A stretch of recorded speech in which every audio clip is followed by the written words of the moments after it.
Hello, and welcome to Famicast 226, your Famicast for the latter part of July 2022. I'm your host, Danny Bivens, and today I'm joined by James Charlton. Hey, feeling hot, hot, hot. Yes, it's the summer episode where one of us will die of heat exhaustion by the end of the episode. Stay tuned to find out who. It's not me. We're also joined by Ty Sugar. Namaste, friends. I'm feeling nice and cool here. I have like my air conditioner set to like 18 degrees Celsius. Yeah. Feels good, man. I got my fan pointed at my lower regions. I'm feeling good. Yeah, I know some of our UK friends, you guys are facing a little bit of a heat wave over there, and shit, I know that some people would be like, "It's only 40 degrees, isn't it fucking hot?" And it's like, well, I mean, it's all relative, isn't it? So, yeah. Well, yeah, if your country's not designed for 40 degrees. Yeah. Like compared to my summer home on Mercury, pretty cool. Yes. Right. Aussies don't give a shit. They're freezing their asses off right now. Good luck to them. Right. Yeah, shit. Like if I didn't have like Christmas in July. Hey, there it is. Well, if I didn't have my AC on, it'd be about 40 degrees up here, like over 100 Fahrenheit or whatever. So I'm not gonna do that in a closed room with no open windows. No way, man. No way. Good luck to us all. Yeah, imagine how hot it's gonna get once you have your Xbox in there. Good point. Yeah, actually, Ty hooked me up with the there's like a waiting list for Xbox Series X's here, and I got on it. Haven't heard a word, from Microsoft for the past 2 weeks, but I'm on the list. So we'll see how it goes. The faxes will be sent eventually. We'll see. But yeah, another exciting show for you guys today. We got some games to talk about. Topical, maybe kind of. So yeah, kind of topical. A little bit of news. There's some stuff that happened last week that probably could have been a Nintendo Direct, but they just didn't care. So Nintendo what? Exactly. But anyways, yeah, let's just go ahead and kick things off with a little bit of new business. And I'll go ahead and kick things off. And before that, it looks like we got James Allen up in the chat, and he's saying, "Hey, cool as a cucumber here. The heat wave has passed my part of the UK. Good. And Lemonade's here too. Hey, welcome aboard." He says, "I got an air con last year. It makes summer much more bearable." Yeah, just I guess we could touch on summer stuff a little bit more. Just what the hell is the I always wondered, is aircon like a Japanese English phrase? But I hear lots of people who've never been to Japan call it aircon, so I think we're good. Okay, I worry about that. When we're in Japan so long, we forget which words are Japanese English and which words are actually English. Yeah. I mean, Ty, maybe you could back me up on this, but I mean, we always just call it AC. Right? Yeah, I never heard aircon in America. It was always AC. Yeah, I mean DC. Yeah, yes. I mean, aircon makes sense though, but right. Yes. Yeah. Yeah. But what was that fucking movie? I think it had Nicolas Cage in it, maybe. Con Air. Air. Okay. Put the bunny down. You beat me to it. I do remember ancient episode. I think it was one of the telephone episodes. Like we had Mark McDonald on, and as a joke, I said, the first Japanese word I ever learned was from Con Air when, Cyrus the Virus, he says like the guy is like getting covered in like, gasoline, and then he's like, Sai, please. And he goes, Sai, Anara, and throws the cigarette on him and he explodes. I was like, yeah, first Japanese word I ever learned. Yes. I was joking. But you weren't joking. It was the second word I ever learned. Okay, there it is. Yeah. Sai, I remember that guy. Right.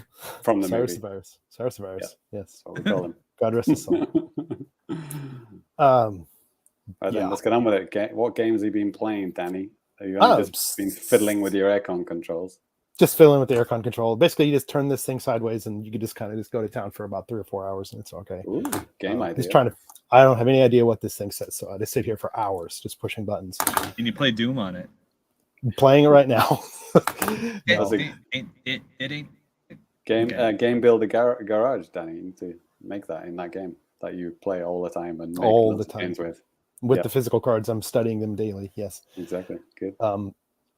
No, but here recently, I mean, aside from like some Japanese baseball games, Pro Baseball Spirits, which I won't talk about.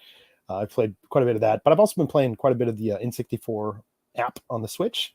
And one thing I went to just kind of out of curiosity was Mario Tennis 64, because we played it at a couple of game nights a few times back or whatever. And I mean, with cross country lag and stuff like that, it definitely wasn't an ideal situation. But if you're playing in single player, it's a completely different beast.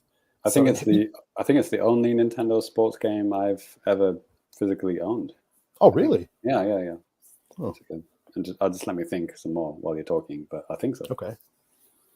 Yeah, but no, I was actually having quite a bit of fun with it. I just go through I was just going through the single player tournament mode or whatever. It's like you're going through different cups and stuff like that. So nothing too crazy or groundbreaking. But what I like about that game is that it's not. I mean, yes, it is a Mario sports type of game. So there's all sorts of Mario characters and stuff like that, which are cool.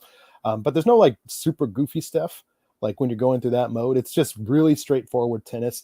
It is a little bit difficult if you don't because there's no instruction manual, and there are a bunch of different shots that you can do, but not in ways that you would think that they would be, because the N64 controller has a lot of buttons. So you would think okay, only two, right? You only use two for that game, yeah. Yeah, so it just uses A and B, which is kind of bizarre. Basically, if you double tap A, you can do one kind of a shot. You double tap B, it's like a curve. If you just press it once, it's just a regular shot. If you press A and then B, it's like a lob. So it's that's kind of weird, considering that you do have so many other buttons, and you also have the triggers and Z and stuff like that too. So that was kind of weird. But I mean, once you get used to that, you kind of know what you need to do in certain situations and stuff. Yeah, you can also hold the A or B button to kind of power up your swing and then smash stuff down, which is that's the only non-realistic thing, I guess, is the charging that spot, right? Not really. I mean, yeah, because you don't see whatever Rainbows Andre Agassi or whatever. Right. Doesn't electricity come at you a little bit as well? Yeah. So I mean, just like real life, there it is. Yeah, exactly. But I love the shit out of that game. I played it to completion. I think it's got great music, and it's just the pace of it is good.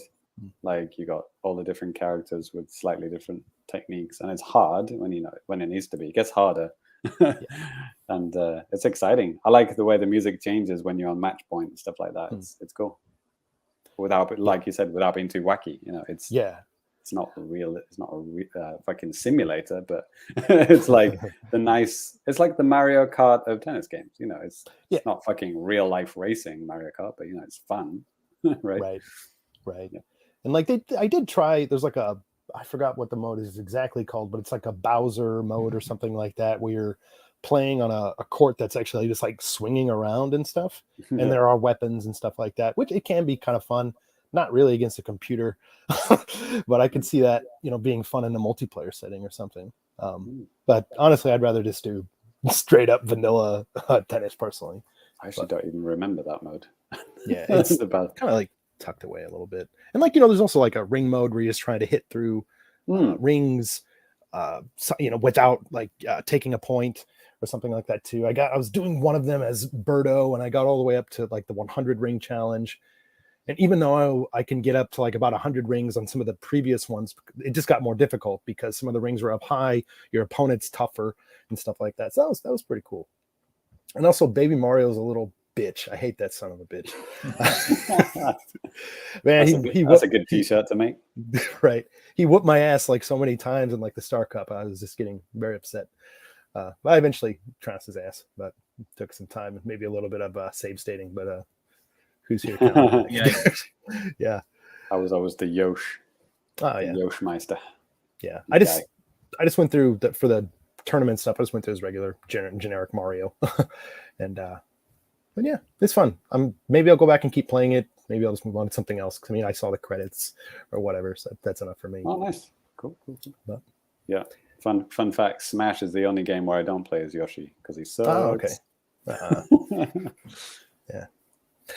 Well, there was another game that I've been playing, and I'm going to share some video here of that. But so last week, obviously, there was a new game that dropped on the Nintendo Switch Online for the N64 service. And the game that I'm going to be talking about today is Custom Robo. Oh, okay, that one. Yes. Not the other one. Okay. Yeah, because there was another one that came out in the West, but the ones I should say, multiple ones that came out in Japan are Custom Robo and Custom Robo V2. These are Nintendo published like robot fighter type of games that came out in 1999 and then 2000. With the gameplay that's up on the screen right now, you can see it's like a 3D arena fighter where you're like these little robot guys, and you have a lot of different weapons, you have a lot of different parts to your little Custom Robo character. And there's a lot of things that you can customize. This is actually kind of like an RPG in a sense, because there's like a story mode. And while most of the times when you're probably looking at, or if you ever saw screenshots and stuff like back in the day, you'd probably see a lot of the 3D stuff. But there are like story elements where you're actually walking around and as kind of like a 2D sprite in like kind of an isometric 3D like levels and stuff like that, and talking to people and stuff like that. So yeah, it's kind of interesting because like on the N64 you really didn't see too much of that, and I could kind of see why maybe Nintendo decided not to bring this game to the West, because while I think some nerds might have really got into this, I think some people would probably, like maybe even like games media might have just been like, well, look at those shitty 2D graphics, why did they make this whole game in 3D, like stuff like that. I could see that being like a big area of for people to like complain or something. Wasn't Ogre Battle 64 similar? Yes. Using sprites on 3D stuff? Basically. That was released in the West. Yeah. But I don't know if that sold gangbusters though. And I think it's more likely to be the fucking robots part of it, Danny, which is very Japanese, right? Yeah. And it's cool because I started up the story mode on both versions of the game. And I mean, the start of the game is pretty similar, more or less. You get it's your character's like birthday or whatever. You get a present from your parents, and it's this little cube thing. And inside this cube is this robot. And basically, once you make eye contact with this robot, it like trusts you, and you can use it to like compete in like little games against other kids and stuff like that. And then, yeah, like I said, there are a lot of things that you can upgrade on your suit itself. There's a gun, there's missiles, there's a jump, there's a melee attack, and a couple of things like that, speed, stuff like that. So there's quite a bit of stuff to go through. So Danny, the story is you're in the robot, or you're just controlling it remotely, or what? So like as this kid, you go to like you can go to the park, and or you can go to like a Robo, what do they call it, Robo Arena or something like that. And it's basically like you have this little cube, and there's this little board, and you just kind of get in front of it, and you just like basically, I don't know if it's like the kid is actually transforming into the robot, or they're just looking at these little robots go at it. It's kind of weird because it looks like they're in like a trance if you're like watching some like NPCs play, it's like, what the hell is happening here? So it's like the little robots on a table or something. Yeah, you see, because you can see like even in the video here, you can see like little tables, and you can see those people back there. I don't know if you just saw that. Well, weirder things have happened in Japanese anime, right? Fucking cards can kill people in real life, that exactly. Kind of So I mean, it's like that, and you're facing off against other kids, and I mean, I just play like basically, I don't know, the first 45 minutes of like both of these things. So you just but I was actually surprised. None of these games have ever been. There was games on the GameCube, right? Yeah, there's one on the GameCube. Yeah. That came out in the West. I know that for sure. It did. Okay. Yeah. And I know there's one on the GBA. Oh my God. I was just looking at this earlier. That was in 3D as well? Like polygonal? GBA, I don't think was 3D. I'm pretty sure that was probably just 2D. But GameCube one, yeah, actually, God, I don't even remember. I just saw like the box or something when I was kind of like this looking up information. And it's called Custom Robo in English as well, the GameCube version? In the GameCube version, it's just called Custom Robo. That's it, because they don't have to worry about a name, or anything like that. Well, they kept Labo the same, didn't they? Yeah. Yes. Nintendo Labo. Right. But yeah, I was actually pleasantly surprised with how fun it is to actually play as these little robots and stuff like that. The controls are pretty tight, even though it's just one stick. You're automatically kind of like locked onto your opponent, which is, it's fine. But And yeah, it's still pretty early in the game, so it's still pretty easy. But I know with V2, there's up to 4-player support, and I'm pretty sure that means simultaneous, but I haven't obviously got really to try it out or anything. But you didn't buy 4 Nintendo on Switch Online N64 controllers? Yes, well, I do have 2 of them, but Nice. Yeah. So I don't know. I mean, this is kind of like a fun relic of the era. It like I said, it's a mix of like the 2D and then the 3D that they were trying to push. I would say that the 2D, or I'm sorry, the 3D is pretty basic considering it's a 1999 game. Might be a little bit disappointing, especially like I said, especially if it was released back at the time, 99 and 2000. There was a heck of a lot more games out there that actually make use of the system's power. But you can customize everything, and it looks pretty fast paced. Yeah, it's pretty fast paced. The customization thing's weird. Like, at least in the first game, whenever you unlock something, you have to go and like register it. It's kind of weird. And then you also can it's based on real Japanese bureaucracy. Brilliant. Right. Oh God. We should play this online, Danny. Yeah, no, I think so. It might be cool. 4-player as well. Yeah. Game night. Let's go. 4 people in different countries. Right. Oh God. Yeah. What could go wrong? Yeah. So that just came out last week on July 15th. And, if you have a Japanese My Nintendo account, Japanese eShop account or whatever, you can play it for free.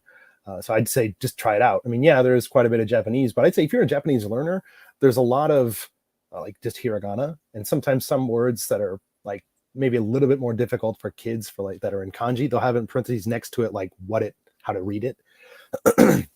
So there's like stuff like that. If you're using it as like a way to kind of like, I don't know, learn Japanese, it might be kind of fun. Actually, Danny, just quick thought. Something you just said at the end there. The expansion pass. Do you have to have an online account in that region to access the expansion pass stuff, or is it similar to just the regular SNES? Exactly the same as SNES. Download the app and you're good to go. Yep, and just same play it stuff. on your country's profile. Yeah. Yep, I've never had any issues. So nice. Okay. Well, there was another game that actually came out on July 15th that I think everybody else knows about for sure, especially if you have the Nintendo Switch expansion pack. And James, I'm going to pass this over to you. Oh, right. Yeah. So originally I thought Danny was talking about Pokemon Puzzle League. See, I haven't played it. So yeah, this is so what is this Tetris? Is Tetris Attack the same as this? Is this the same kind of system? This is like a Panel de Pon. Panel de Pon, right? That's the one. Tetris Attack is what? That's Panel de Pon. Oh, okay. It is Panel de Pon. Your face, Danny. Yes. Oh, good showing the intro. Yeah, this is it's funny because this obviously came out at Pokemon Fever, when anything with Pokemon would sell. So they tried their best to make as many references to the anime as they could in this show. So you boot it up and you're immediately greeted with like a very grainy video that they've managed to cram onto the cartridge, where it's like just like a brief anime intro, and I think it doesn't have the song, it doesn't have the Pokemon theme song, but it has like a MIDI version of that. But it has an animated intro. Like an episode of the show, where it shows Ash entering the tournament and Professor Oak telling him all about it and all that kind of stuff. It's not very long, but they really want you to watch it because every time you load up the game, they make you watch that fucking anime cutscene. It's like, yeah, we crammed this onto the cartridge. You're gonna watch it 56 times whether you like it or not. It took them hours to compress that, so they want to make sure they get their money's worth. I mean, shit. I know. I owned Resident Evil 2 on the N64, so yeah, I know all about cramming video onto a cartridge. Mm-hmm. So yeah, I'm not very good at these kind of the Panel de Pon games where you can only slide things left and right, and you have to match. It's obviously it's a match 3 game, but you can only slide left to right. I always get kind of frustrated with those, but they do have a good tutorial. And I watched that, and it did actually help out get the basics down. I mean, it's funny, like matching 3. After a while, you understand how to do it, and then you read about how to do chains, and it's like, to do chains, you do this, and it's like, okay, yeah, I get that, but how the fuck are you supposed to do that when everything's going like 100 miles an hour, and people are throwing shit at you. It's like they just kind of this huge leap in kind of logic that they expect you to take, and it's like okay. So it's like they just go from level 1 to level 99 pro in like the next tutorial. And I know people who are good at these kind of games, they get it, immediately click it, and any of these games that they can play because they just get these kind of chains and stuff like that. I've never been good at these kind of like chain puzzle games, but I was getting some just basic chains and stuff, like 1 or 2 in a row. And then they have this 3D mode where I guess it's pretty much the same, but like it's basically, you're watching the video version now, you can see it. There's a little bit hidden around the edge, so it's basically just extends the game screen wider, but then it wraps it around a 3D cylinder. So yeah, it's just like it's an N64. Let's try and put some 3D in it. It doesn't really add much to the game other than just hiding bits on the edges that you have to go around to see. But they do have a lot of voices, like all of the Pokemon. They have their their voice samples, and some of the characters speak as well. And there's a whole bunch of characters to choose from for the single player. And it does have like a story mode where you start off playing against Gary as the tutorial guy, and then you go into like Brock, all the classics from this season 1 of the show. And you're just basically playing these guys at this puzzle game. And then I believe when you beat the gym leaders, they give you a badge. So it's kind of like, it's like cramming a Pokemon story into a puzzle game. It's almost like the name itself just explains what the game is. It's like Pokemon Puzzle League. It's like, it's just like you just slap the Pokemon name onto it.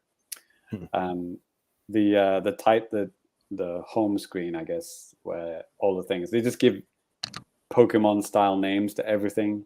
So you're like, what the fuck is that? And then you highlight over it and it says, this is the training. You're like, okay, well, why do you just fucking call it training instead of like whatever it's called, like Metapods, relaxation spa or something? I say, what the fuck is that? It's like, oh, right. Oh yeah, there's another like pro tip similar to F-Zero, the cheat code that me and Ty, well, we didn't discover it, but we found out about the we rediscovered it. Right. It's like archaeology. Yeah, there was one for F-Zero. There's another one. Oh shit! There was another N64 that Kent did it. This game also has a code where you can unlock all of the puzzle stages. So the puzzle stages are basically you're just shown. You're just given something and you have to make one move and clear everything. So it starts off kind of easy, but then it might, maybe in the harder stages, you have to make 2 moves. So it's just like click, click, and then just everything goes and clears everything. You pass. But if there's even a single block left, you fail.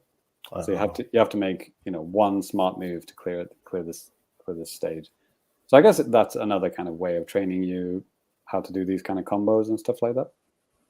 But they're already set up, so there is one way to solve them, and I don't believe it's time, so you can spend as long as you want looking at it, and then make a move, boom, you pass and move on to the next one. And there's a whole bunch of stuff. So if you do that code, it unlocks all of the puzzle ones, and there's a whole bunch. There's like level 1, level 2, level 3, and each level has each difficulty level has about, I don't know, 20 or 30 puzzles. So there's kind of a lot. And then there's like 3D puzzles and there's action puzzles, which I'm not sure what they are.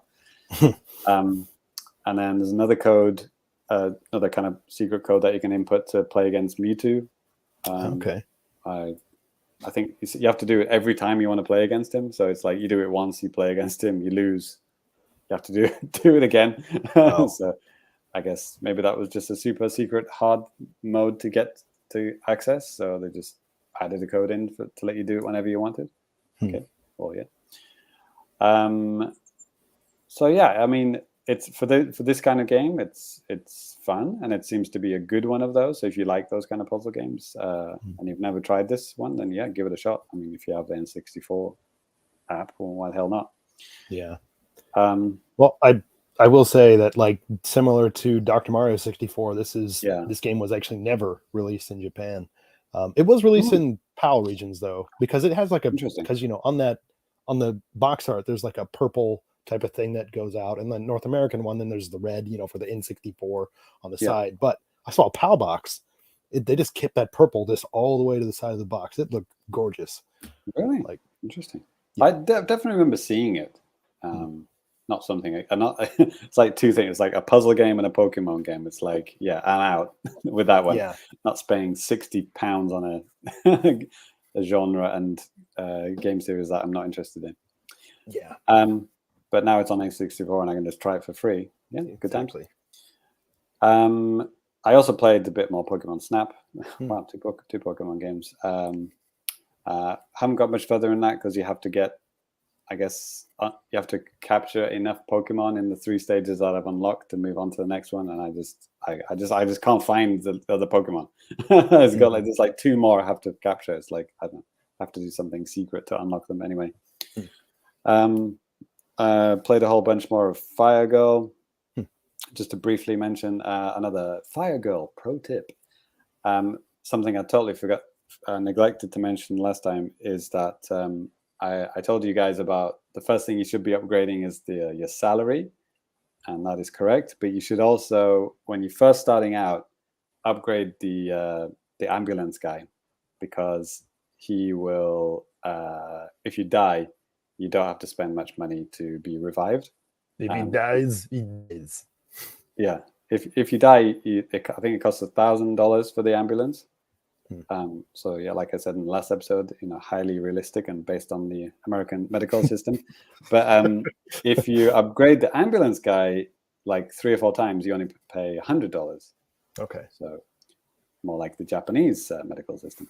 Right. Alternatively, you could just avoid dying. Yeah, that would be ideal. So yeah, and after you've done that, another thing which I neglected to mention is that the same guy who increases your salary can also decrease your tax payments. And I didn't really know what that meant. It said like it will reduce the cost of everything. It's fraud, James. Yeah, I don't pay tax in real life. So yeah. What that meant was, because I didn't understand what it meant, it reduces the cost of everything. So basically, all of the upgrades, all of the characters that you talk to, like the ambulance guy, the cake lady, everyone, all of those. If you upgrade that tax thing, all of those upgrades get reduced in price. And so it's like, so it's like maybe like a sales tax, like if you're buying something at the store. Oh, okay. So everything gets reduced, and I'm like, I just felt so dumb for not doing that first. So yeah, well, I'm right. The first one you should upgrade is your salary. The next one you should do is the ambulance, because they're not very expensive, and that's perfect to do when you first start off. But then when you get a little bit more money, reduce the tax, and then all of your upgrades will be cheaper. So that's highly recommended. So yeah, I'm still enjoying that. I'm still going back. There was one more stage got unlocked called the Nekotomi Plaza. Nice little Die Hard reference. The Nekotomi Plaza, which is like these big kind of beautiful kind of hotel skyscraper things with like water fountains that shoot you up in the sky and stuff. Please tell me they have funny cat ears. Yeah, there's a lot of cats in the game. Like maybe I said in the last episode, you rescue a lot of kitties in the stage for bonuses, and you get more fans and people admire you more if you rescue animals. In the forest fires, you rescue bears. In the apartments and the Nekotomi Plaza, you rescue cats. Perfect. And, Hikikomori. Yes. So yeah, I think and I got a few more scrolls to exercise the fire demon. Yeah, as is tradition. Yeah, as it happens in every American town. Yes. Exactly. Every fire station. Yep. It's great. Anyway, so yeah, get Fire Girl. It's good. It's good fun. So yeah, and then I guess the next one me and Ty are gonna do a little bit of tag teaming. So I guess to warm up for our game night, which is coming up pretty soon, actually, this weekend. Yep. We have decided. Well, we asked our patrons, and they said they want to play Fall Guys. So yeah, I just got in a few more games of Fall Guys. I think I only played it maybe once or twice when I first installed it. So yeah, I went back, and they've upon loading it up, I realized that they changed the I guess the events or something. Like they changed them. Like I don't know how. Yeah, often they change them. rotate events. Like there's like one slot they change like every week, and then one like every few days. I see. Okay. So then the one this week or now is like some kind of futuristic kind of Tron looking event, which is kind of cool. I don't know if the events are different as well, but yeah, I played a whole different kind of ones. Like I played some duos, I played some groups, like for like squads. I think is it called squads? Or is that there's like duos and squads. Yeah, okay. Is it just every free-to-play game uses the same fucking words? I don't know. Duos, squads, solo. Yeah, squads is fun because, like, you know, on each stage that you do, like, as long as like one person on your squad is alive, then you know you go into the next stage. That's it's sort of. It's actually based on like your combined points. Is it? Okay. So if somebody dies, but then the rest of the team stays alive, will they get revived for the next stage? If it's better than like the cutoff, well, yeah. If your team qualifies, everybody continues. Yeah. Oh, that's nice. Okay, that was good because I had a really good squad one time, and I was alive. I survived like to the end, but I thought I saw a lot of my squad die, but then you know we kept on going. I was like, shit. I guess we've got 3 guys still alive, and we're doing all right. But yeah, maybe they were being revived. But there was a really fun game where like there's these like balls that get in the middle of the arena, and you have to pick them up, which is one of the triggers, like ZR, I think it is. Yeah. The grab move, which you can grab people, right? Yeah. But you can also grab items. So you grab these balls and you throw them into your corner, your color. But the thing is, like, people can take them out of your corner and take them to the egg game? Maybe, yeah. I don't know. Yeah. Were they egg I believe those are eggs. They're supposed to be eggs. Okay. So, like, yeah, you might have one team, like, you know, suddenly get like 30 eggs in their corner, but then, yeah, all of a sudden that number will just go down, and it's like, yeah, people have just like swarmed that corner and just grabbed all the eggs out of their corner and put it in theirs. So the score will be constantly changing. Right. Yeah, that's what I did last time that match came up for me. I just chose like one team, I ran into their basket, and I just like spent the whole time just throwing eggs out. I didn't care where they went. I was just throwing them out. It's a good technique. Yeah. Yeah, I mean top 2 teams qualify, so you may as well just screw over one. Right, exactly. And yeah, it was also my team got like fucking 30 eggs and one team got like 2 or something. It was great. And yes, I'm trying to think of any new events. Ty, can you think of any other new ones apart from the obvious just jumping on stuff? Things that are spinning around. Yeah, I don't know what's new and what isn't. I've only started playing this weekend. Oh, and by the way, I already have 40 hours. God. Jesus Christ. Yeah. I think I would put more in if it loaded faster. Like, I don't know if it's probably faster for you, right? Yeah, it loads pretty fucking fast on the SSD on my Xbox Series X. Yeah. It's not really the loading, but like finding players. Yeah. It's It's still pretty fast for me.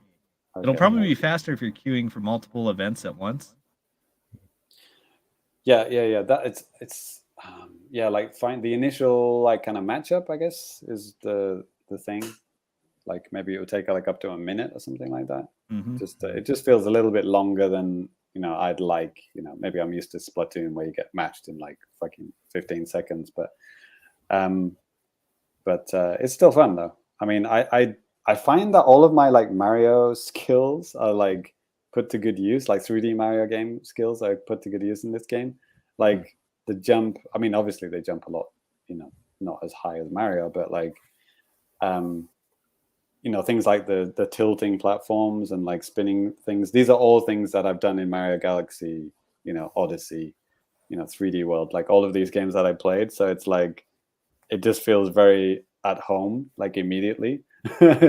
It's not like I'm having to learn some kind of new skills. Like, the physics are good, the controls are good. Of course, they're little chubby guys, so they don't jump that high, but it plays well, it handles well, which is probably why it's popular. Metal Mike and actually Balls had a couple of comments here. Said, "Hey, Metal Mike, hey guys, yes, I tried Fall Guys for the first time last night. Very easy to pick up and play. Won myself a few solo rounds. Good stuff." And Balls said, "I'm always getting grabbed in Fall Guys." Well, your name's Balls, so what do you expect? Balls is always getting grabbed. Yes, love to grab balls. Did you guys see the recent leaks that I probably retweeted? About Fall Guys? Yeah, they're adding a whole bunch of shit. They're adding King of Fighters beans. They're adding I saw that one. Sonic beans. Okay. I think there's some others, but those are the ones that stick out in my memory. And I mean, like, when I'm just playing, like every now and then, like I just see like a special celebrity bean costume. And I'm like, oh yeah, I totally forgot it was in this game. Like I'll just see like a Cuphead or a Shovel Knight or Nice. Bruce Campbell. Is there Bruce Campbell bean? No, dude, I have no idea. Yeah. Custom Robo. Yes. Yeah, that is awesome seeing those costumes. I mean, there are two currencies, right? Like I don't know what they are, like those. Yeah, there's like the shaped tokens. Yeah, and then the show cash. Bucks or whatever, and then the Bucks, purple tokens. Yeah. Yeah, and I mean, is it every? I said this. I've already just said this in this episode, but like, is every free-to-play game got the same menu system?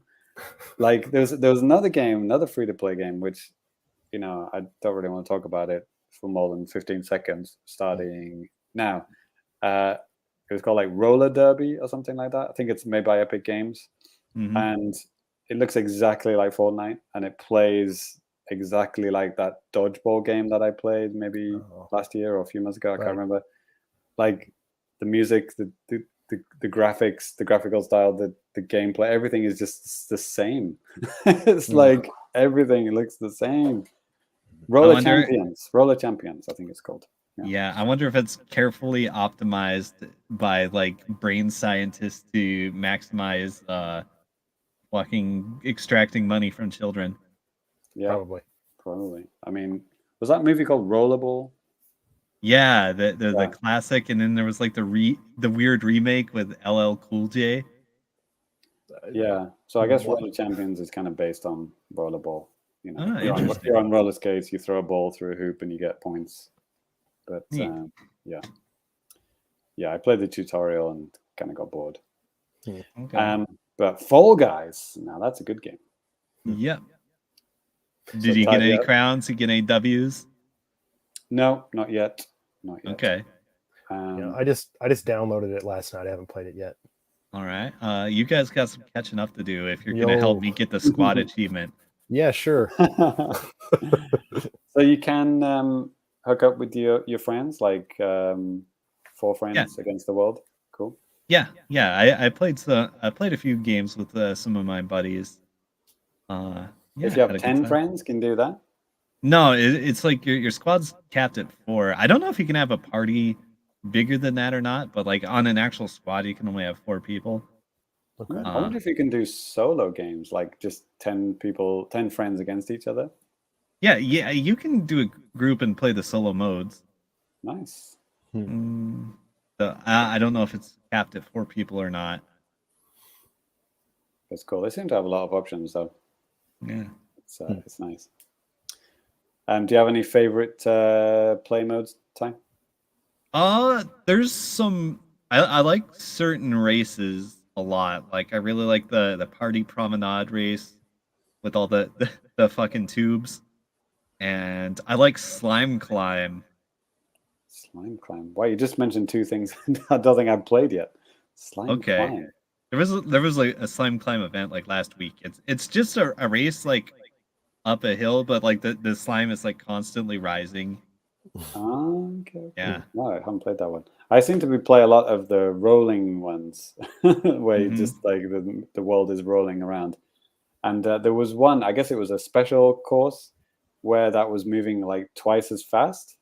And that was absolutely brutal. Like barely anyone got to the end of that one. It's crazy. Because like just normal speed is pretty hard, but like double speed, it was just insanity.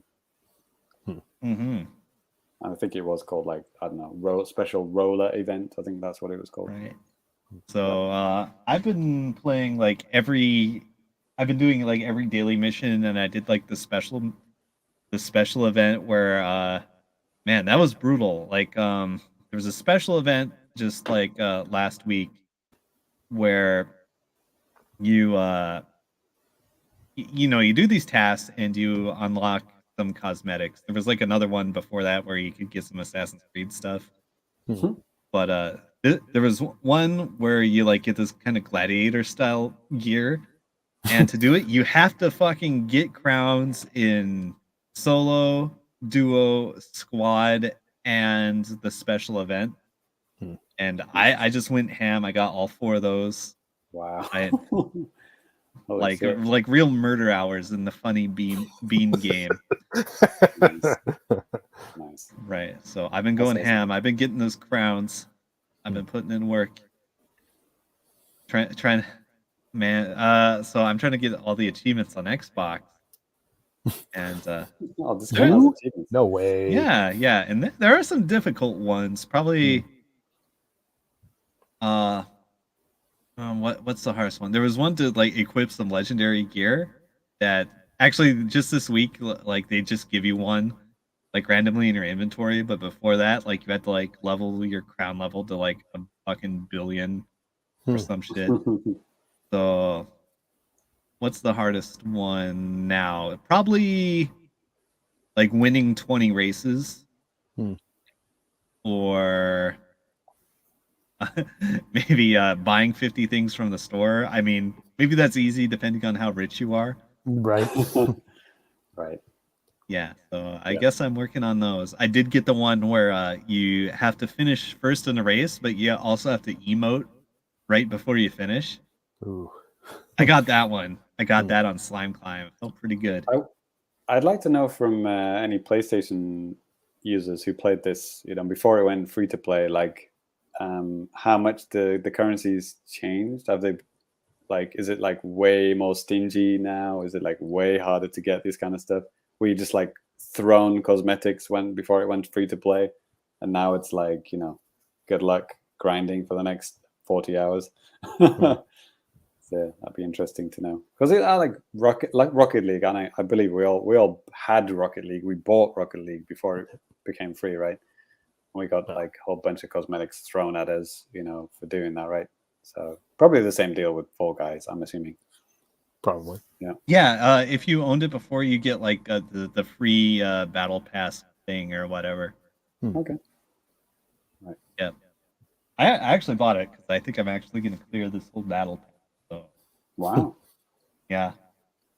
I mean, it was like $8 or $10, like in BD, and you get like all the money back in like bunny money.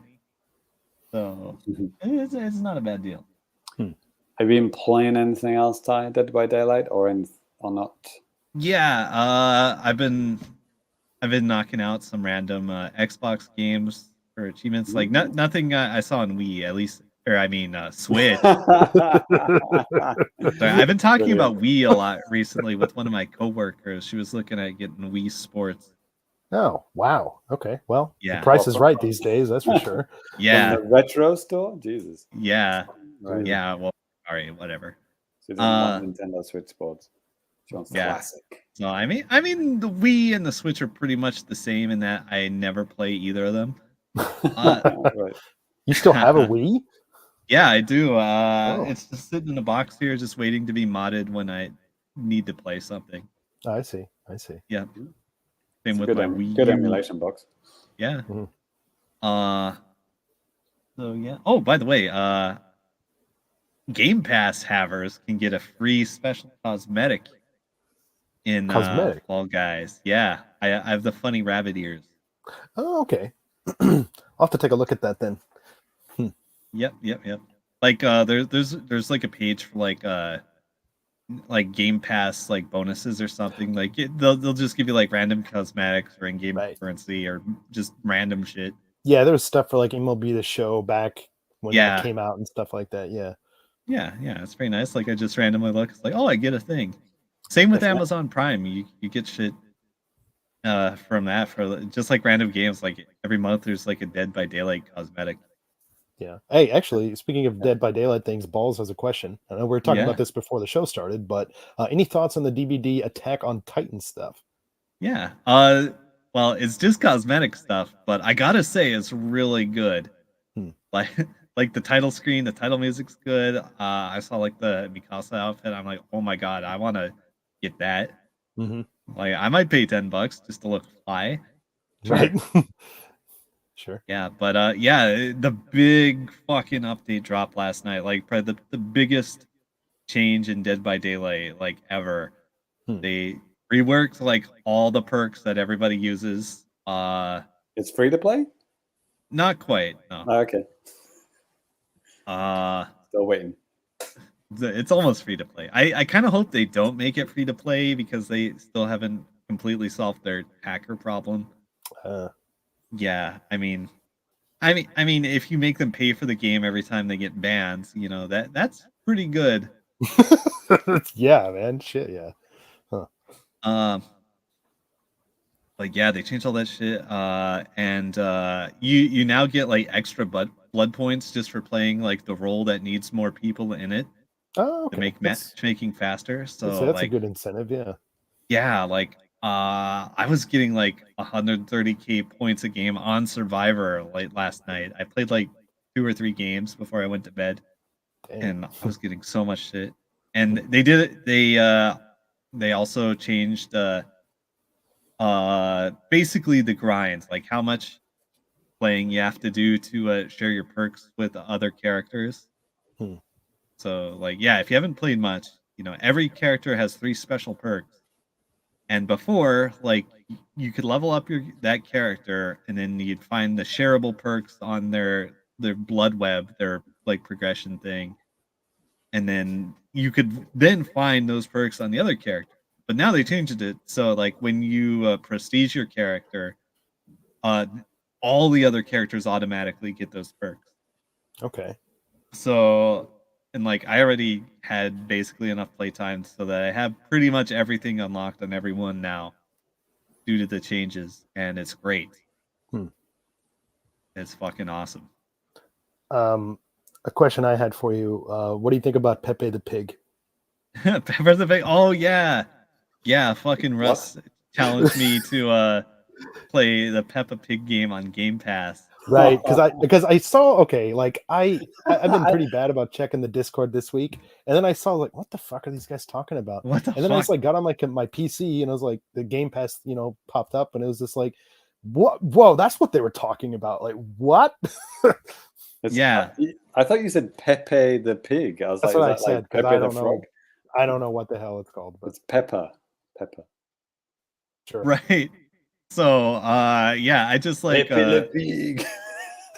I just tabbed over to my favorite Xbox site, True Achievements, and saw that like the estimated time to knock out all the achievements is 45 minutes. So I'm like, okay, I'll do that. Nice. What kind of game is it? Is it just like a kid story game kind of thing? Yeah. You will like walk left and right and you press the A button. Oh, nice. Dude, I can complete it. Yeah. Those achievements. No. Yep. Get those achievements. Yeah, it's pretty simple and not something I would recommend that anybody pay $40 for, which I think is apparently the MSRP. Oof! Wow. I mean, my youngest still likes Peppa Pig. All right. I wouldn't pay fucking $40 for a game with it. Yeah. I mean, it's like you walk around, you press A, and you interact with things. That's like the sum of the game. I'd say I mean- James, And you if would that'll need- keep your kid occupied enough to be worth $40, well, for 45 minutes. Yeah. yeah. I'd say you just I get mean, Ninja that's Gaiden- like you just get a speedrunning, Ninja is- Gaiden and say like you can't play any other games until you beat this. right? Here's Battletoads, Yes. Yeah. Right. Okay. the beloved game of my motherland. Yes. Slightly cheaper to get cinema tickets in Japan than that game. Just Mhm. slightly. Maybe a little bit longer lasting too. And it would last longer than 45 minutes as well. All right, yeah. Cool. So that's what I'm playing. Let's see, checking out the events in. Let's see, Fall Guys. Yeah. I mean, in Nintendo Switch Online app, they do have, little benefits from certain games, but it's always like first party games, right? It's like, get 10 apples in Kirby's free to play game or Right, whatever. or something in Animal Crossing or Yeah. blah blah blah. Yeah, it's I They mean should do more third party stuff in that app, Yeah. right? I'd say they should just do more even for the first party stuff, because I swear like anything that they do, it's for stuff that I don't have or just don't play. Right. Is there any third party stuff ever? Don't think so. Yeah. I'm connected to the Japanese one, so like it might be different in other regions, but I Right. can't. That's true. Yeah, they'd be super stingy here probably compared to the other regions, but yeah. I mean, it was good that they made the app, so it's like brings all of the Switch Online stuff together and see all the benefits, but then there's no benefits. So you're like, you mean okay. you mean the one that's like natively on the Switch? Yeah, that yeah, already- yeah, that one. Yeah. That thing is so damn slow and janky though. Like Right. it's Getting flashbacks of Miiverse, loving that shit. yeah, but I'd say this Yep. is even worse. But Yeah. Like I always say, Miiverse was the greatest idea if it loaded in 3 seconds, not a minute and 3 seconds. yes. What, Ty? You're about to There's a beta for what's that fucking Warner Bros. Smash game? Multiverse. Yeah. Multiverse. You can get a beta code for that. Is that even out on Switch? Nope. Nope. You Next. can get a beta code for that if you like watch a Twitch Next. stream for an hour. I just got a Shit. beta code. there you go. Yeah, I Um, may report on that later. Well, Ty, like you said with some other fucking kart game, I can't remember. Oh, that Square Enix kart racer game. Chocobo Yeah. Race GP. Yeah. It was weird how that was on everything except Xbox, and it's like, well, Xbox doesn't have a Mario Kart game, so it would make more sense to have it on Xbox, right? I think it's the same thing with this, like Smash Yeah. Brothers game. Yeah, Switch users, we're good. We have the real Smash. Give Yeah, it to, but- give it to the other guys. Big user base though, 100 million. I mean, might as well. Yeah. Yeah. On the other hand, I think it's part of the Switch's like lack of hardware power and infrastructure catching up to it. Yeah. Yeah, I think that's Yeah. probably what the developers thought. It's like, well, why dumb it down for Switch? Let's just concentrate on the other consoles. And Switch users are not going to buy it anyway. Yeah, it is. Right. It is interesting. I mean, I like sports games, obviously, and I've talked about MLB The Show, but I think that's a kind of a perfect example. And not even that, other sports games. Because sports games usually they can actually look pretty good, and I think especially early on in a system's life cycle, they can actually kind of showcase like, okay, this is what the power means for like this generation or something like that. Obviously, Nintendo Switch was in a little bit of a different position than anything else, but yeah, I mean, you just play even games that are like running well, like Pro Baseball Spirits, Japanese baseball game that I play, but like there are some like cutbacks that they have to make to like character models and certain things that they would usually just kind of go all out with on like a more powerful hardware. And I think that is becoming more and more apparent with Switch games as we kind of continue on. Yeah, well, graphics advance so much on the other consoles, but the Switch is still stuck in the previous generation. But Yeah. it's the And I most mean- popular, so it's kind of a hard line to balance, isn't it? Right. I mean, obviously graphics aren't everything. And I think if you're out there listening to this, you probably think the same way. I mean, hey, don't get me wrong. It is nice to look at a game that looks like really good and runs like, 60 frames a second or more. That's amazing. But yeah, I think the kind of like, what the heck word am I looking for? But, when you first got the Switch, you're like, man, I'm playing like this game on this little handheld machine. That's amazing. It's kind of like lost its luster for that, I think, for me. Yeah, I feel you. Like when you play, Doom 2016 on on this tiny little thing. You're like, how is this working? This doesn't make sense. It's still cool. I haven't had but that experience for a while, to be honest. yeah. I think now it's more like it's really convenient to play that game on the Switch because I can take it anywhere I want. Yeah, it's like I said, MLB The Show. It runs kind of crappy on the Switch, but it's fun, and I'm glad that I can play this wherever the hell I want. So, and it's cheaper than a Steam Deck. So, yes, yep. Switch doesn't have all the games that Steam does, but a lot of them is on Switch, right? Yep. All right. Next. Yeah. Well, Ty, thank you very much, man. Sorry to kind of take over your stuff at the very end. No worries. And, looks like Ginky's in the chat. Hey, Ginky, what's up, man? And he apparently is a big fan of Peppa Pig. What is it? Pepper? What's his name? Pepe? I forgot. Peppa Pig. Peppa. Get it right. Peppa Pig is legend. Nice. All right. Well, that is going to do it for the new business. So we're going to go ahead and move on to a little bit of Now Playing at Famicast.com. Mm-hmm. Now Playing at Famicast.com. Lots of stuff. Actually, there was quite a bit of stuff that went up on the website last week. Going a little bit behind on some YouTube stuff, but forgive me, it's been a little bit busy with work, and I think it's been busy for everybody in the Famicast HQ, but we're still here. And James, we have something coming up this weekend. You want to talk about it for a second? Right. It's heating up. I already mentioned it actually already. Right. It's game night, isn't it? So game night, if you don't know what game night is, it's a night where we play games. Yes. What more can I say? We have our beautiful patrons who give us money to make content, and we decided to make them make content by charging them money and then recording a video of the games that they play with us. Brilliant scheme we had. Or in some cases, Lemonade, bless his heart, when he does a really good capture that looks better than mine, and it has, oh my God, I always appreciate him helping out with that. We're joking, of course. This is the time where we get to spend time with our patrons and give our thanks and play some games and have some good times. And Danny gets drunk. So yes, a good time is had by all. Some more than others. Right. Usually I'm having the best time. Yeah.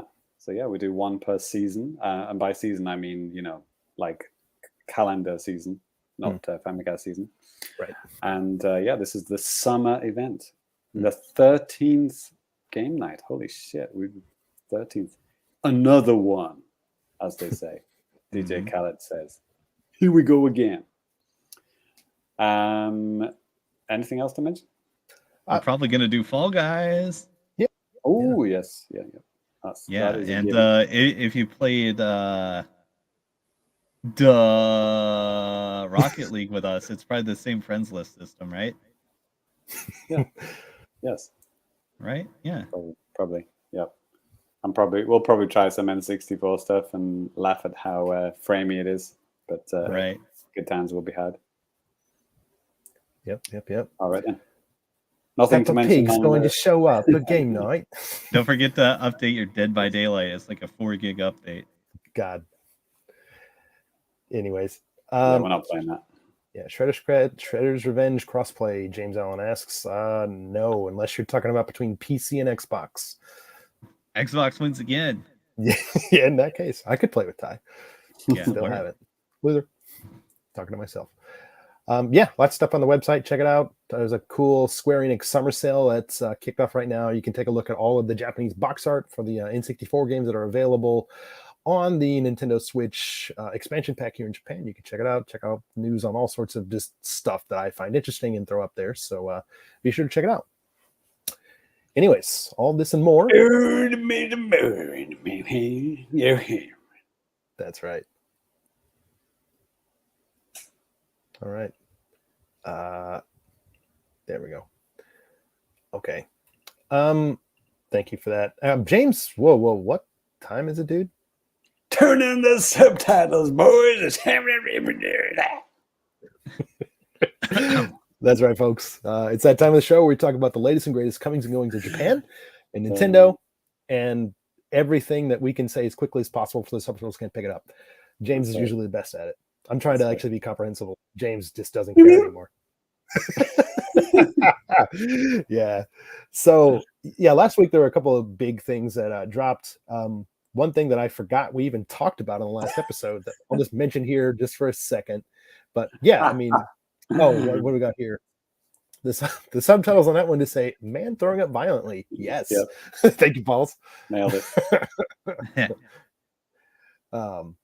Thank you, Pauls. I wonder what comes up on the subtitle now. It probably gets bleeped out.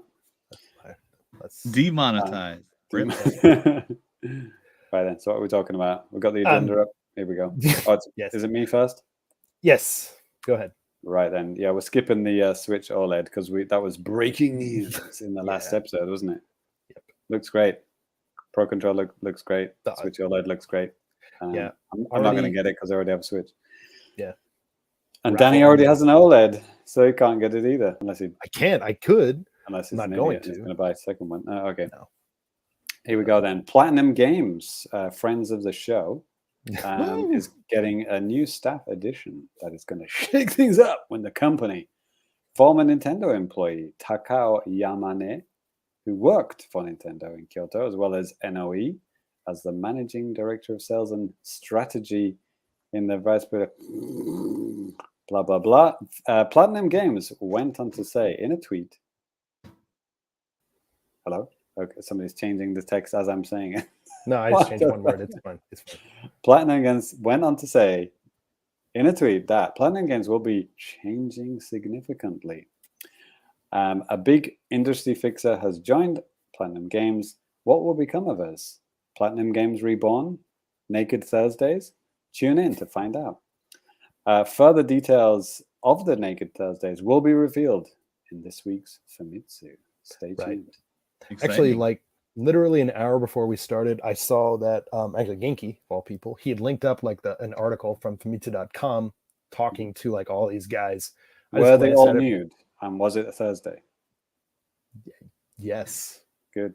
No, but it wasn't a Thursday. But no, it's only Wednesday. Right. God damn it, it is, isn't it? Yeah. So I don't really know what to make of this because, like I said, I didn't really get into the interview, like take a look at it. Yeah, just kind of wanted to relax after dinner and not like translate something. But yeah, what a lazy slacker. Platinum Games expanding? Question mark. Yeah, who knows? Like moving up in the world. More on Platinum Games later. Yeah, right. Incidentally, I just bought a 2-pack of Bayonetta and Vanquish on the Xbox. Okay. I didn't know they had the Xbox One ports, but they do, and they were on sale. Huh. Oh, Bayonetta 1? Oh, yeah. Why didn't you get Bayonetta 2 as well? I don't know. Never heard of it. Right. I do have it on the fucking dead stupid Wii U. Right. Oh shit, you do? Yeah, I've never and you got played it. You got the Japanese one too, then, right? Yeah. If you ever need somebody to take it off your hands, just let me know. I'll consider it. 300 yen. An offer you can't refuse. Probably be like 500 yen coin or something. But maybe sometime I'll just sit down and play through the whole series. We'll see. That'll work. Well, next up, this is something that also just kind of came out of nowhere last week. This is really, really freaking weird. So, you guys probably saw the news last week that there is a new Kirby game already that's coming out, and this is none other than Kirby's. What is it called? Kirby's Dream Buffet. And or in I'm Japanese, very disappointed in the Japanese name of this. I'll get onto that in a second. Go ahead. Yeah, okay. I'll let you say it too. But and this game is actually coming out in quote unquote summer 2022, worldwide release, all over every country, whatever, every region. Yeah, I mean it's your Kirby. And this is up to 4. You can play it with up to 4 players. You're rolling around like sweets, like cakes and stuff like that, gathering up, probably chomping down on strawberries. And the fattest Kirby at the end of the race or roll or whatever you want to call this wins, and that's it. So it's does kind of easier just to say Fall Guys Kirby. Fall Guys with only 4 players. Yep. So, but it probably won't be free to play, right? Damn, that looks exactly like a Fall Guys stage. It is Yeah. Fall Guys. Yeah. It's very un-Nintendo to just copy someone else's idea so blatantly. But I mean, aesthetically, I mean, yeah, because Fall Guys does have the same kind of color scheme, It does, you know, going. exactly. Literally Fall Guys. So yeah, the Japanese title is called Kirby no Gourmet Fest. Yeah. Which is Gourmet Festival, I guess. Right. No, but I'm disappointed by that because they could have called it, because we all know what buffet, or buffet, as the Americans like to use their intonation. What did I say? Don't some British people call it buffet? Don't give me that, James. Buffet, yeah. Oh, get on the buffet. No, with the T. Buffet. That's Warren. No, what was I saying? Sorry. So yeah, the Japanese word for buffet is biking.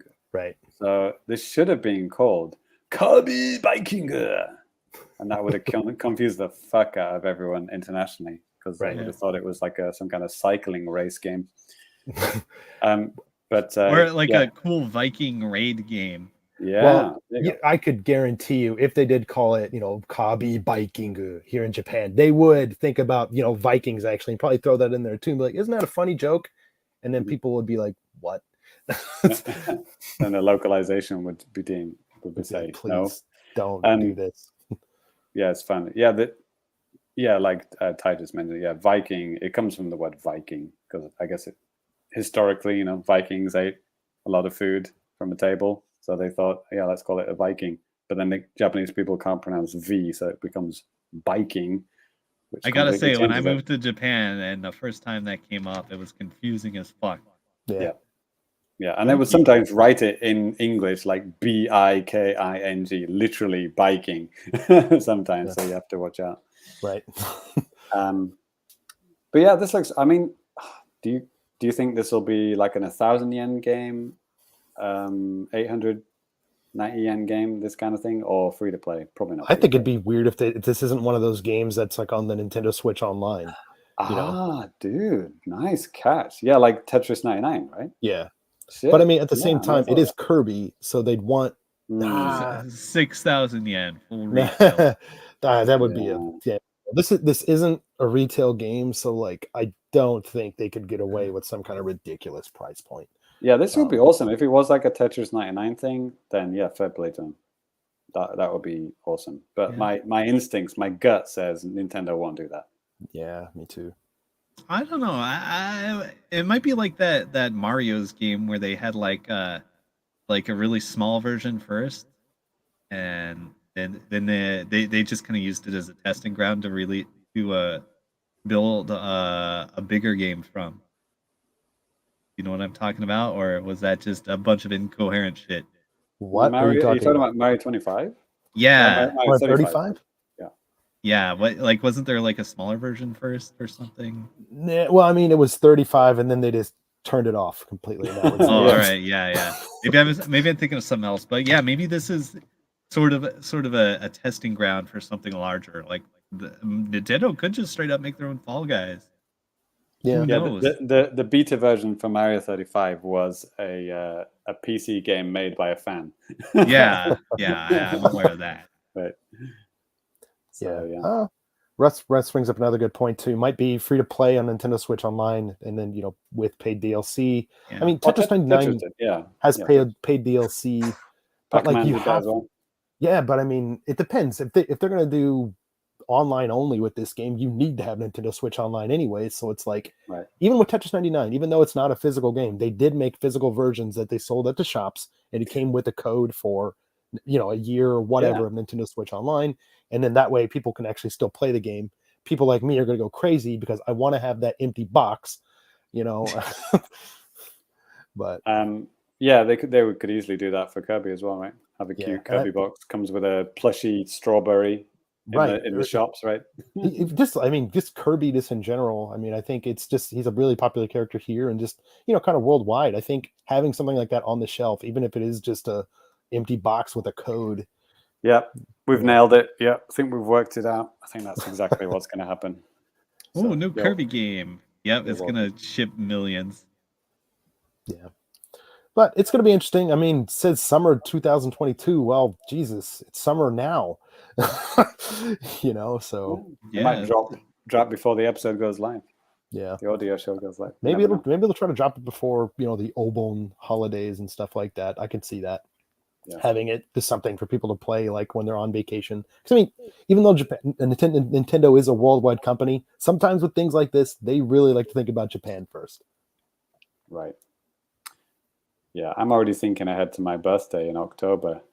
Ty, I really like nude witches. Is there anything for me in October? Oh yeah. I'm trying to think of like multiple titles to give you, and I might. But let's just go with Bayonetta 3.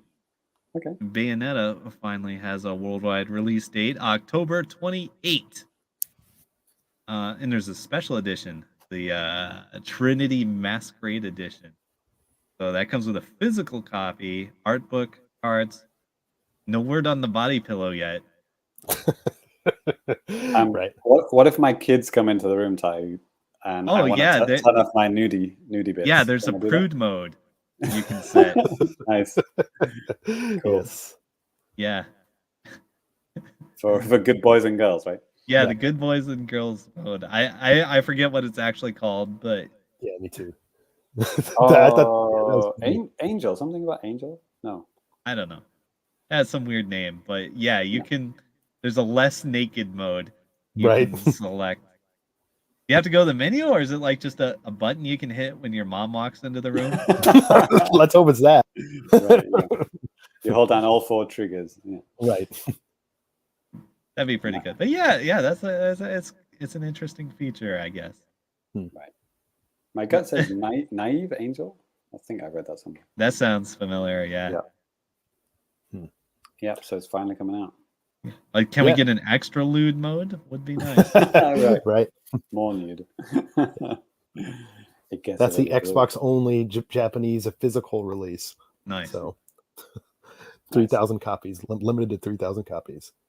So fans of this series have said that she has different voice actors in various scenes of this trailer. Watching the Bayonetta 3 trailer, if you're listening to the audio show, and yeah, like some of them from the first Bayonetta, from the second Bayonetta, etc. Maybe it's some kind of multiverse thing. I don't know. Yeah, this is the or they haven't scripted the game yet, and they're just like picking out pieces of the old games. Yeah. Right. Nice. Well, actually, if it's coming out October 28th, the game must be just about done. Yeah. It better be.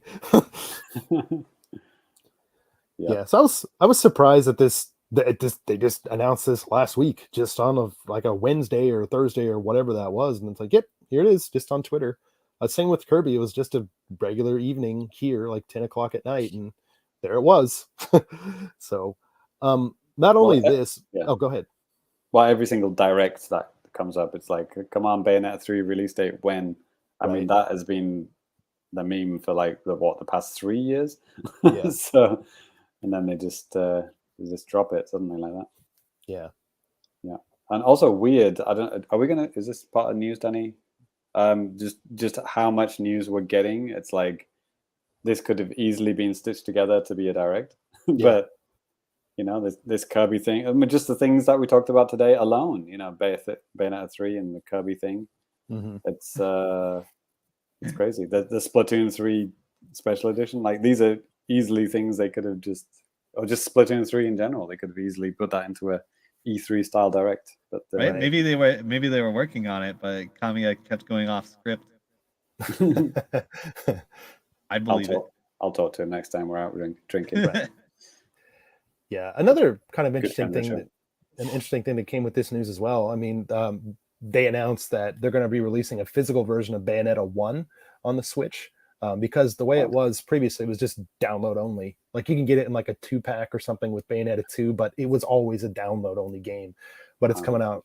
They announced the release date for Japan. It's like September 25th, I think. Basically the end of September. And it's like a discount game, like 3,000 yen, 3,500 yen or something. So it's probably going to be something similar in the West. They have announced that, like, yes, this is happening in the West, but they didn't say anything specific. I believe the collector's edition is also coming. I feel so bad for you guys out there in like North America and Europe and stuff because Nintendo just can't get it together when it comes to these collector's editions and stuff, you know?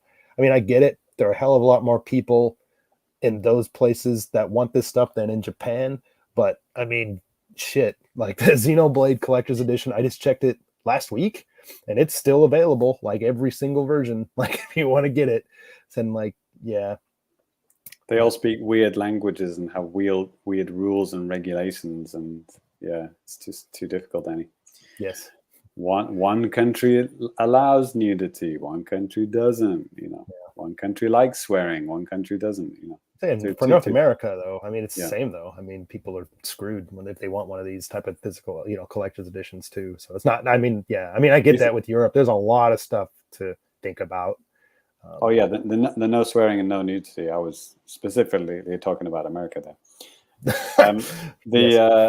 It makes sense that they would make the first one physical though, because now 1, 2, and 3 will all be available physically, right? So I thought they would have just released a trilogy pack at that point, right? Yeah, well, like with sometime later. Right? With the collector's edition, they have like this, it comes with like these postcard type of things or whatever, but they even have like the art for the first game, the second game, the third game on like Switch, what looks like Switch packages, but they specifically said on like the Japanese page, are like, yeah, this isn't all 3 games, dummy. This is just like art. Just postcards of all 3 games. Yeah, yeah. But then they have like alternate art and stuff based on each of those games too. So it's pretty cool. I've never played a Bayonetta game though, so yeah. I remember back in the day when it first came out, I remember the PlayStation 3 version was supposed to be like absolute garbage, like almost unplayable. The Xbox 360 version was supposed to be, you know, the one to play. But apparently the Switch version, well, was it on Wii U as well? The first one? I think the first one was on Wii U too. Yeah, they fixed a whole bunch of stuff for the Wii U one, and then again with the Switch version. So I believe the Switch version is the version, you know, best frame rate, best frame rate and whatever, which seems ironic. I don't know, maybe the Xbox One enhanced version, just by brute force alone improves. Hell yeah, probably be pretty good. Yeah, you know. Yeah. So is that all we got for news today, Danny? Yeah, that's all we got. James, you hear that music? Oh, it's time. Here it comes, boys. Hey, that's right. It is time for the Fukubukuro of Fabulousness, which is the part of the show where we lay down a whole bunch of games for you to buy, and you decide whether you like it or not. We will give you some good ones, and the people in the chat may also suggest some good ones as well. But these are all good games, and they're all under the low price of $10. So there's no excuse. I mean, these are good games for $10. What more do you want? Not complaining about. Stop complaining. Just buy some games. Stop asking for a direct and play the games that you already own. For God's sake. I would rather complain about things or talk about news than actually play my games. I'm kind of not joking. Okay. I don't really want to complain, but I just want to talk about games. Fair enough. Sarah Pod in the chat, hello. So if you like games, here we go. We'll have to skip by the ones that we've already talked about many times. Axiom Verge, boom. There we go. That's SteamWorld Dig 2, boom. That's $7. Holy shit. That's my favorite SteamWorld game, by the way. Danny, have you played that one? SteamWorld Dig 2? 2, yeah. No. Dude, come on. It's awesome, man. I mean, if you like the first one, this is an actual game. This is like a proper Metroid game. The first one is just like dig stuff, right? I think that's why I liked the first one so much, honestly. Yeah, well, this one still has that, but there's bosses and there's a story and there's like more stuff to upgrade and do. Yeah, I do need to give it a shot sometime. Well, I did buy it first. This would be good. No brainer. Absolutely, get on that. Guacamelee 1 and 2 are both on sale. Guacamelee 1 Super Turbo Championship Edition is $3.74 at the moment, and the sequel is $6. So yeah, I've always been interested in those games. Ty, have you played either of those? Working by Yeah, I played the first one a bit. That was one of the first Xbox games with gold on Xbox One, I think. Oh, nice. Is Yeah. it worth $3.74? Yeah, dude. Okay, cool. You heard it here first. Right. Yeah, we see a lot of these repeated here: Overcooked, Worms, etc. Killer Queen Black. I hear lots of good things about this one. I've heard good That's things too. it's a multiplayer game, I think. It's not a chess game, okay. But it's like, oh man, like single player, single screen multiplayer is okay. the word I was going for there. This kind of thing. I mean, I guess it looks simple, but like, yeah, I hear good things. Was it like a samurai gun or something? Oh man, Ty, you probably know more about these kind of games. Like, these are the kind of side tournament games that people play at fighting game tournaments. You know, like. Yeah. Like, I just look at this and it just reminded me of like Samurai Gun. Samurai Gun. Okay, I don't know that one, but I'll take your word for it. It's fun. It's a good game to like just pull out in front of strangers and say, "Hey, let's play this." Okay, yeah, it's $8 at the moment, and it's supposed to be. It's highly rated. It's highly rated. As is Rive. Actually, I played this on Wii U, like a demo. It's quite a nice, lengthy demo. It's like a shmup, but it's like a little kind of vehicle that you're controlling, like a wheeled vehicle, but you can also kind of boost to kind of float around a bit. So it's like a mixture between a shmup and a adventure game kind of thing, and you're constantly shooting with the right stick. So it's really hard. But you die, you respawn back a little bit. But it's got amazing explosions, and it's like really intense. And you're just constantly firing and doing like puzzles and stuff. It was really fun. I really liked the demo on Wii U, and I don't know. The screenshots don't do it justice. There's a lot going on. Like, this is all animated. Everything you see here is like, it's like loads of effects and stuff happening all the time. And it's a lot of fun. That's Rive, R-I-V-E, Ultimate Edition is $2, which is great. Let's move on. SteamWorld games are just permanently on sale, I think. Resident Evil, Danny, we had a article on the site about Resident Evil games on sale in Japan too, right? Yeah. Which is crazy. Except this game. Right. So like, the way it goes in Japan, most of the Resident Evil games that do come out here on the Switch or just in general, most of them are multilingual, but Resident Evil 4 is one of the ones where they just don't do it.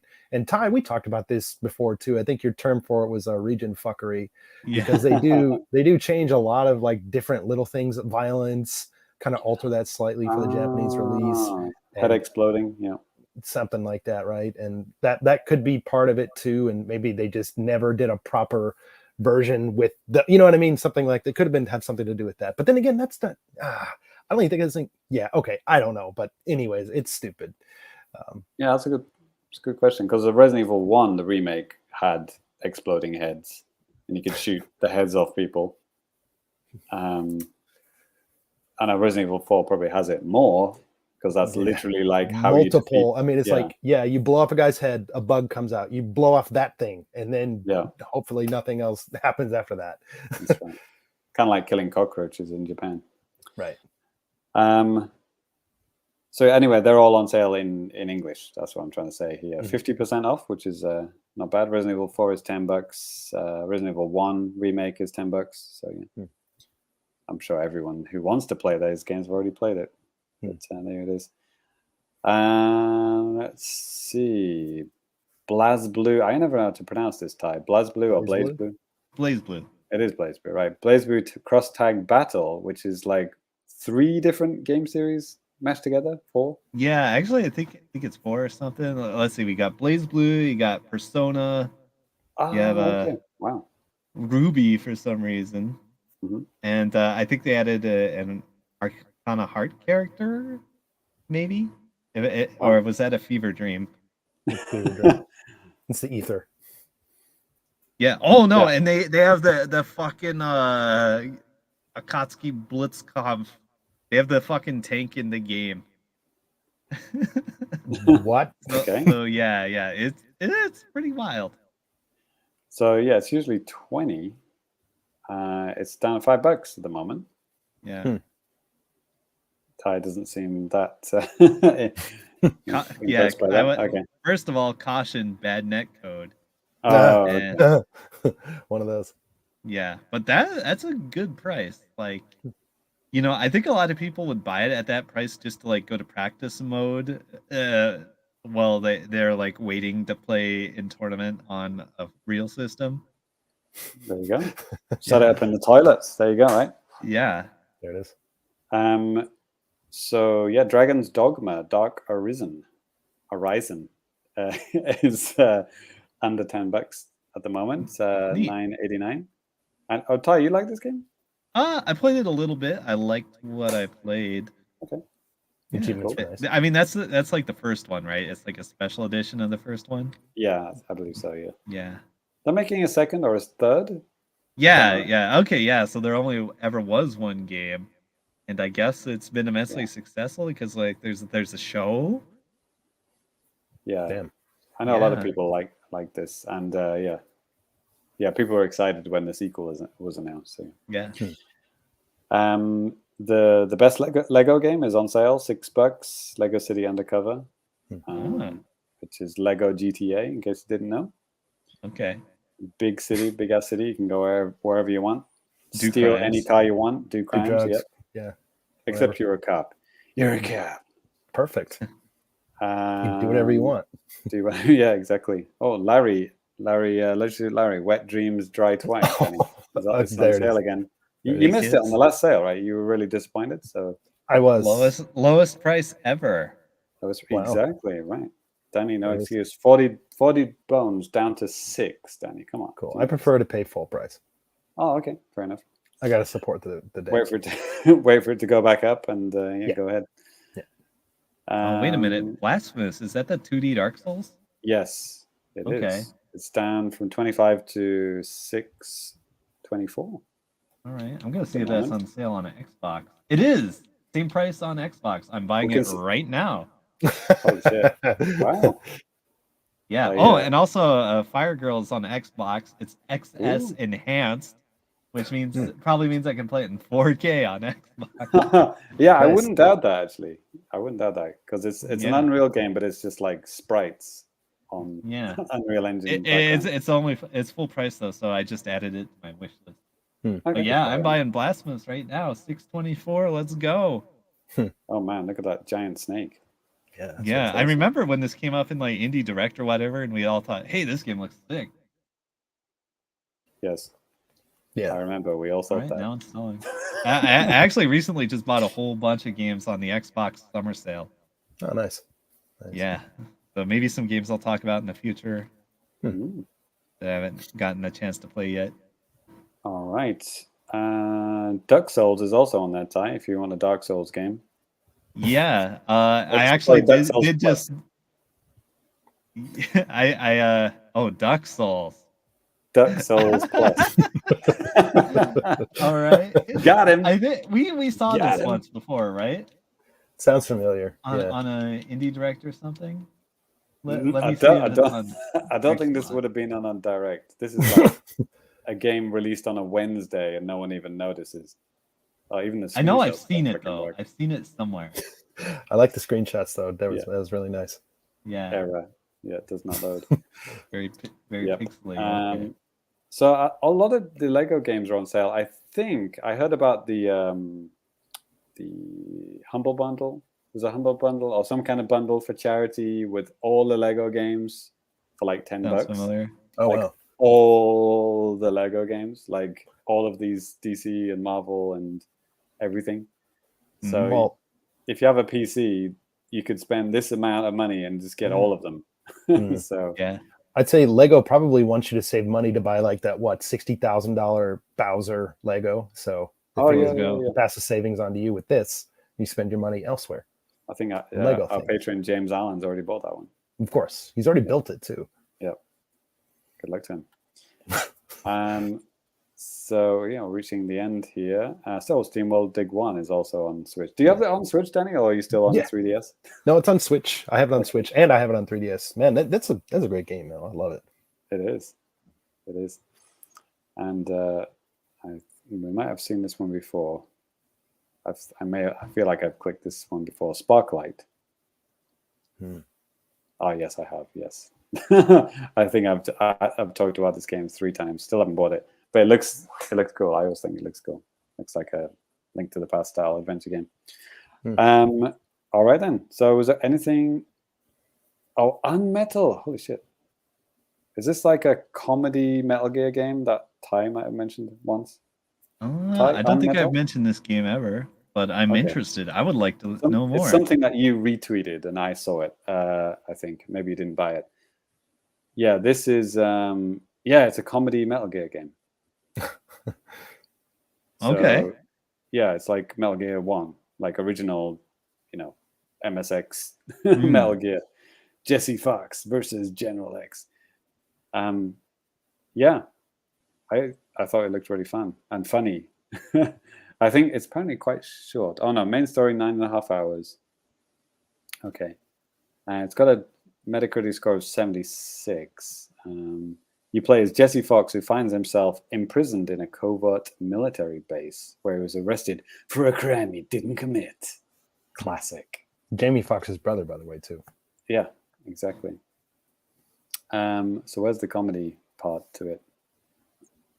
This is when Jamie Foxx was a comedian. His brother was a comedian, too. Right. Things that go pew pew. Does this smell like chloroform to you? Decipher a plethora of satirical culture, gaming, and movie references. You'll laugh, you'll cry, you'll fall in love with them. Yes. So, Can't wait.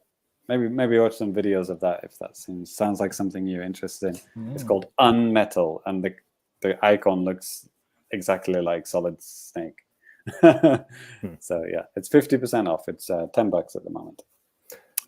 But the sale ends in 41 hours, so it might be already over by the time you listen to this if Danny takes his time in editing the show. Yes. No, I'm always on like clockwork with this stuff. 41 hours, Danny? Can you do it in 41 hours? Easily. Okay. If you're listening to this day one, downloading it day one, check it out. No, I meant I can easily forget to edit. Oh, okay. No. All right. One thing I wanted to bring up just quickly, just a cool game that I like that's on sale, not on this list, but it's on a Square Enix sale. I have it up on the website. Right now it's on sale for like about 4,500 yen. And if you're going from like North America, spending US dollars, like, the exchange rate is really good right now. So like you can get that game for like $30. So yeah. What is it? Densha de Go. Sorry. Oh, Densha de Go. Okay. Yeah. The trains. Trains. Yep. If you want to live out your fantasy of being a Japanese train driver in Tokyo, that is the game for you. Yes. Sarapod actually asks, hey, is there an Apple Podcast version of this? Yes, there is. It's obviously, it takes a little bit of time to edit it, but usually I get that out on Fridays. I don't know where you're located, but like for us in Japan, it's like 5 p.m. is when I do it. I think in North America at that time, it's like 7 a.m. Eastern time. Whatever that translates to everywhere else in the world. Today is Friday in California. It's Friday in California. So, yeah. Hey, I wonder if that's Sarah Pod from the A4. She used to be on the A4 show, unless that's a totally different Sarah Pod. But if it is, hello. If it's not, hello. Right then, I will close up my Bukuro, and I will pass it over to Mr. Tai Shugit. All right. Put down this Xbox controller. I'm like browsing the Xbox store for the same deals we're looking at on the Fukubukuro. All right. So today I have Evermore Anime Trash. So once again, Too Long Didn't Listen version is I play a bunch of online UFO catcher games. There's like 5 different sites that I go to, and I make sure to spend every single free credit and ticket I get. So I come away with things. Hmm. All right, so I pre-opened this one to make sure it was the right one. It looked a little small, but it's all here. All right, so first of all, I got myself Slinky Dog. Oh, nice. My Nice. favorite Toy Story character.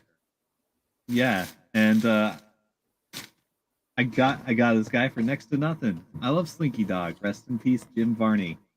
So what did it do with his metal springy bit? Is it? It doesn't do anything. He's just a Doesn't do plush. anything. Okay. He's pretty firm for a plush toy, actually. Hmm. Oh yeah, he's cute. Yeah, there's nothing inside of here. Nothing weird going on. It's just Slinky Dog. How much do you spend, Ty? Jake asks. What, like per prize? He's thinking about it. Do I want to tell her the real answer or the answer that doesn't make me look like a psychopath? Yeah. For Slinky Dog, it was like $5. It was pretty good. Like I used all my free plays, and then it's like, oh, I almost got him, so I put in a few bucks and got him. I think I spent more to get this guy. Hold on, he's looking a little cramped in here. I need to free him. Yes. Yes. Do you guys recognize this funny cat? Was it the Monster Hunter one? Yeah, dude, it's the Ninja Cat from Monster Hunter. Yeah, that did look kind of familiar. Why do I know that? Yeah, it's Meowth, right? Yes. Yeah. I don't think he's supposed to be the squished, but yeah, I had to get him. He's so cute. That's Look right. at him. Meowth, that's right.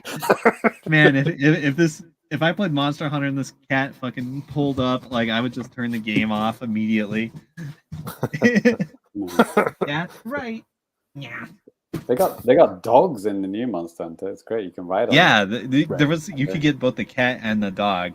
I just got the cat. If I grab the dog in the future, I'll be sure to show you. So those are both from Toriba. Don't play Toriba. It's a scam. Except when I play. I have a dog related question for you. In Monster Hunter, the Monster Hunter Rise, right? They're called the Palamute. Yeah. So apparently Palamute is a wordplay on kind of a dog. Yeah, the Malamute, right? Right. So you guys know that dog? Yeah. I did not. Okay, I'm just checking. So I was just wondering if it's all Americans or not. It's not. Some Americans. It's all Americans except Tom. Yeah. Like if you're a dog knower, you know what a Malamute is. I know dogs. I just didn't know that dog. Yeah. All right. Same. Okay. Oh, what the fuck is this? Okay, so this is from Gigo, and this must have been the random prize that I won. And oh boy, is it random. I have no idea what this is. Uh-oh. Randomly pornographic or just random? No, it's just like some plush anime guy or girl. I think it's a guy. Guy or girl. All right, it's definitely a Namco Bandai something. Yeah, God, it could be anything. Yeah, like the label has been, it has a barcode plastered over it. What do I got? All right, this is a Tales of character. Oh, so it could be anybody.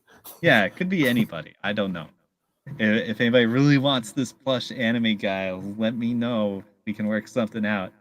He must have a name. Most of them do. Tales of series. It's his name, Tales of series.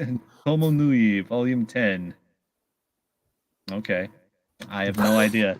But yeah, random plush anime guy. Like so Gigo has like a random prize, like a takoyaki style thing, and like if I have some credits and it looks like almost won, I'll just throw some in there and get a random prize. And we've seen some pretty random ones in the past. Am I right? Yeah. You guys certainly remember. Yeah, remember that weird pig I got? Yes, kind of. Peppa Pig? Yes, Pepe the pig. No, the black and white one. That's racist. I guess it was a long time. That's racist. Yes, I know pigs are racist, James. Yeah. Yes. All right. Okay, next box. This is from Sega UFO. The newest site on the block. and they have a lot of like cheap and easy machines. I think they're the one to go to now, but I think they're like Japan only. So what do I got here? Oh, it's Anime Chan.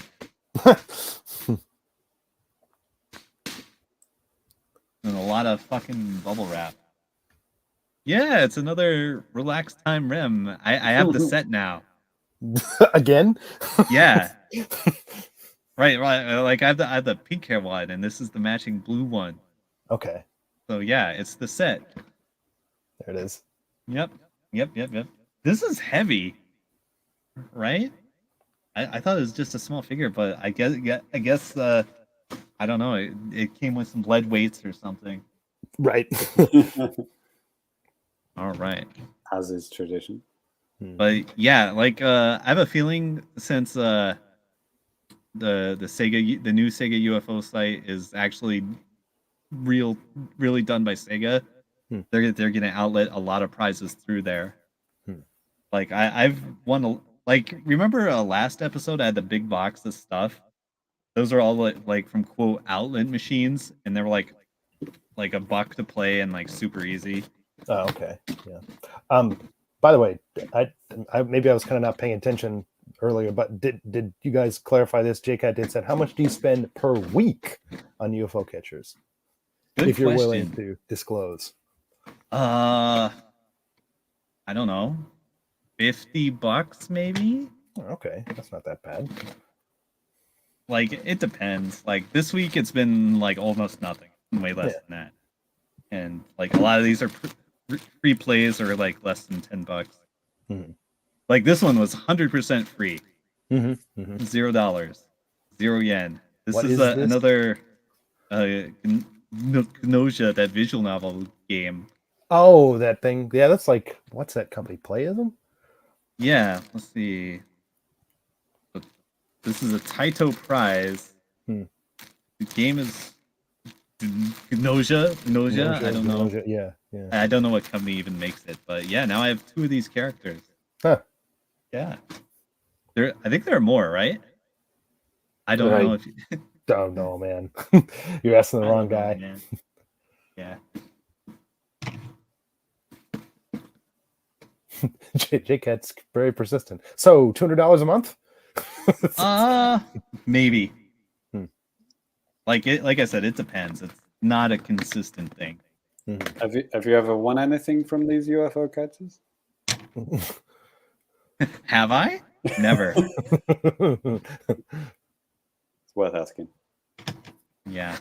But yeah, like I seriously need to like start unloading these prizes on Mercari or something. Right. Or get a second apartment. Yeah. Right? Same thing. Okay. What the hell is going on here? This must be from Taito Catcher again. Oh yeah, what? Oh yeah. Like yeah, I got these guys. These are both also 100% free tickets. These are a couple of Jujutsu Kaisen figures in baseball uniforms, I guess. I don't know what's going on here. I just know they were free, just like up for grabs with my free tickets. So I grabbed them. It was easy. I think I targeted these because I'm actually gonna use them in English class for like a very specific lesson. So that'll be fun. Right. JCat. Oh, please. What do you have here? Is that a DVD box set? This? Okay, it's a figure. Okay. Yeah, it's another horse girl. Okay. That's a valid question, Danny, in Japan.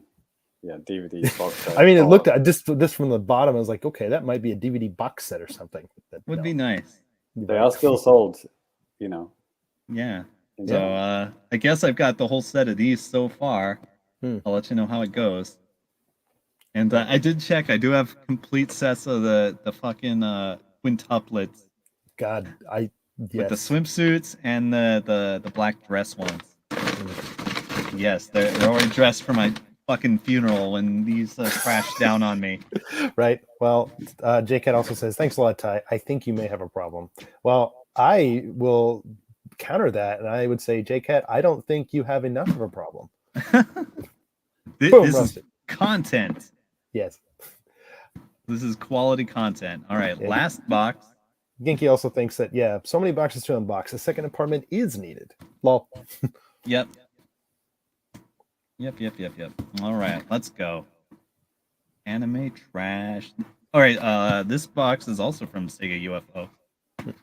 I don't remember winning 2 things from them this month, so who knows what's in here. Right. Oh yeah, this one was like it was just delivered this morning actually, so I think it was like a last minute cheap prize. Yeah. Maybe. Oh yeah. It's another fucking anime chan that I got for like $2.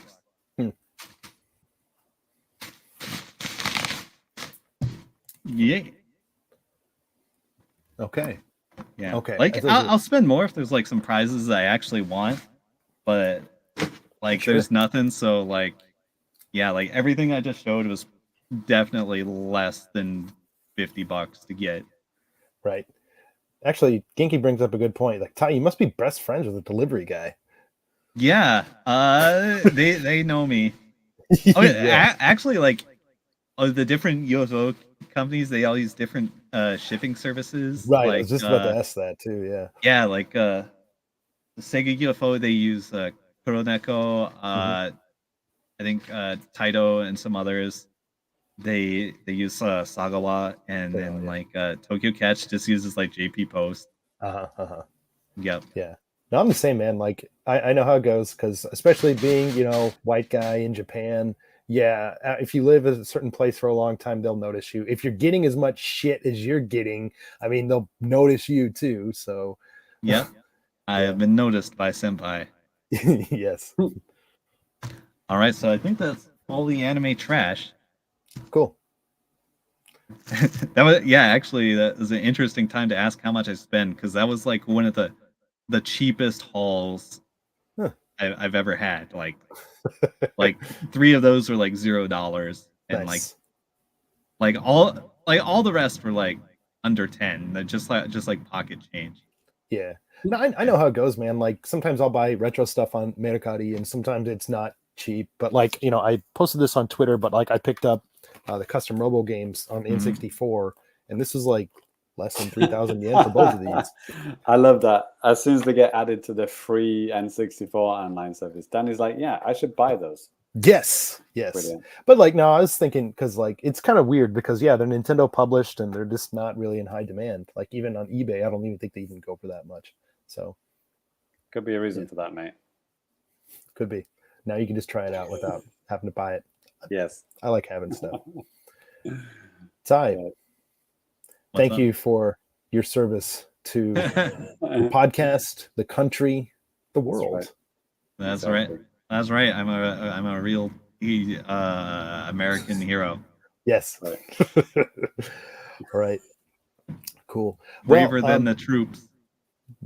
Definitely. I think so. Yes. All right. Well, that's going to do it for the anime trash. We're going to move on to a little bit of feedback from you guys. Feedback. Right. If you guys got any feedback, feel free to leave us some. You can sound off in the YouTube videos, as we're doing it live. Sound up in the chat. Sound up in the video when it's not live. That's fine too. You can send us an email at thefamicast@gmail.com. Also hit us up on Twitter if you like. That's at thefamicast. And you can have your comments or questions or whatever read out like these guys.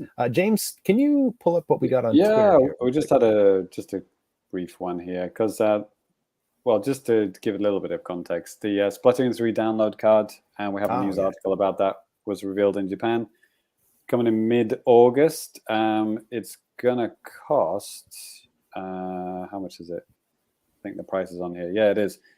So the physical version runs at 6,578, but the digital version is 6,500. Right? So you're saving money here, Danny. Yes. Right? Literally, you're saving 78 yen, which is what? 50 cents or something like that. Yeah, I'm trying to think. 'Cause I think I have the Wii U version digitally, for Splatoon 1. I have the Splatoon 2 card. I should probably just pick up the card, huh? Yeah, save that cash. So that got referenced on Twitter by JCat, who may or may not be still in the chat. And she was impressed by the 78 yen saving. It's amazing. And then Danny replied, yes, you can use the leftover coins to buy about 6 umaibo. So yes, what is an umaibo? It looks a bit dodgy just from that photo, doesn't it? It does, doesn't it? So yeah, umaibo. Well, let's just leave it at that yen? then. Yeah, about 10 well, yen. they this as of like maybe last year they rose the price up to 12, but it was 10 yen for decades, like literally decades. Yeah, so 10 yen snack. Basically, it's like well, JCat thought it looked like a giant Doraemon eating a human. On the package. Yeah. Right. It's actually not Doraemon, I don't think. Just a character that looks like it. Yeah. I guess it's just like a giant, like, what would you call it? Well, I guess in the UK, we're like those, cheesy puff kind of crisps that we have. Those puffed. Is it? They call them cheese puffs? Cheese puffs, yeah. Probably made of some kind of corn or something like that. I think they are corn puffs. Yeah, corn puffs. Yeah, exactly. Made of corn, but it's like a giant one. It's like, I don't know how many centimeters it would be, like 20 centimeters long. It's just like a giant. One? Yeah. No, this one's not that big. The 10 yen ones are not that. Oh, the 10 yen ones are smaller. Okay, I only ever see the ones. No, they you're right. They do have like big size ones and stuff. Then you can buy like big ass packs of like 50 of these things. Yeah. But like typically it's probably, I mean, it's a bit longer than your finger. Right. Middle finger. Not as quite as big as your head, but yeah, Genki said Monster Munch. Yeah, something along those vibes, that kind of quality. Yes, very, very low, budget snack. Which you can just grab like 10 of them. And they're great actually. There's a bunch of different flavors and stuff too. I mean, cheese is great. They have like oh my god, a salami flavored one, takoyaki. Like there are so many different crazy flavors of this thing. So yeah, I personally don't eat them because they always contain some shit that I don't eat. Oh, it's just trash. Absolutely disgusting. Yeah, it's absolutely disgusting. But it's kids trash, love them. but it's junk food. If you like junk food, you'll like it. It's like a cheese puff that tastes like a bunch of different things. Yeah, exactly. You got all sorts of different flavors, right? Yeah.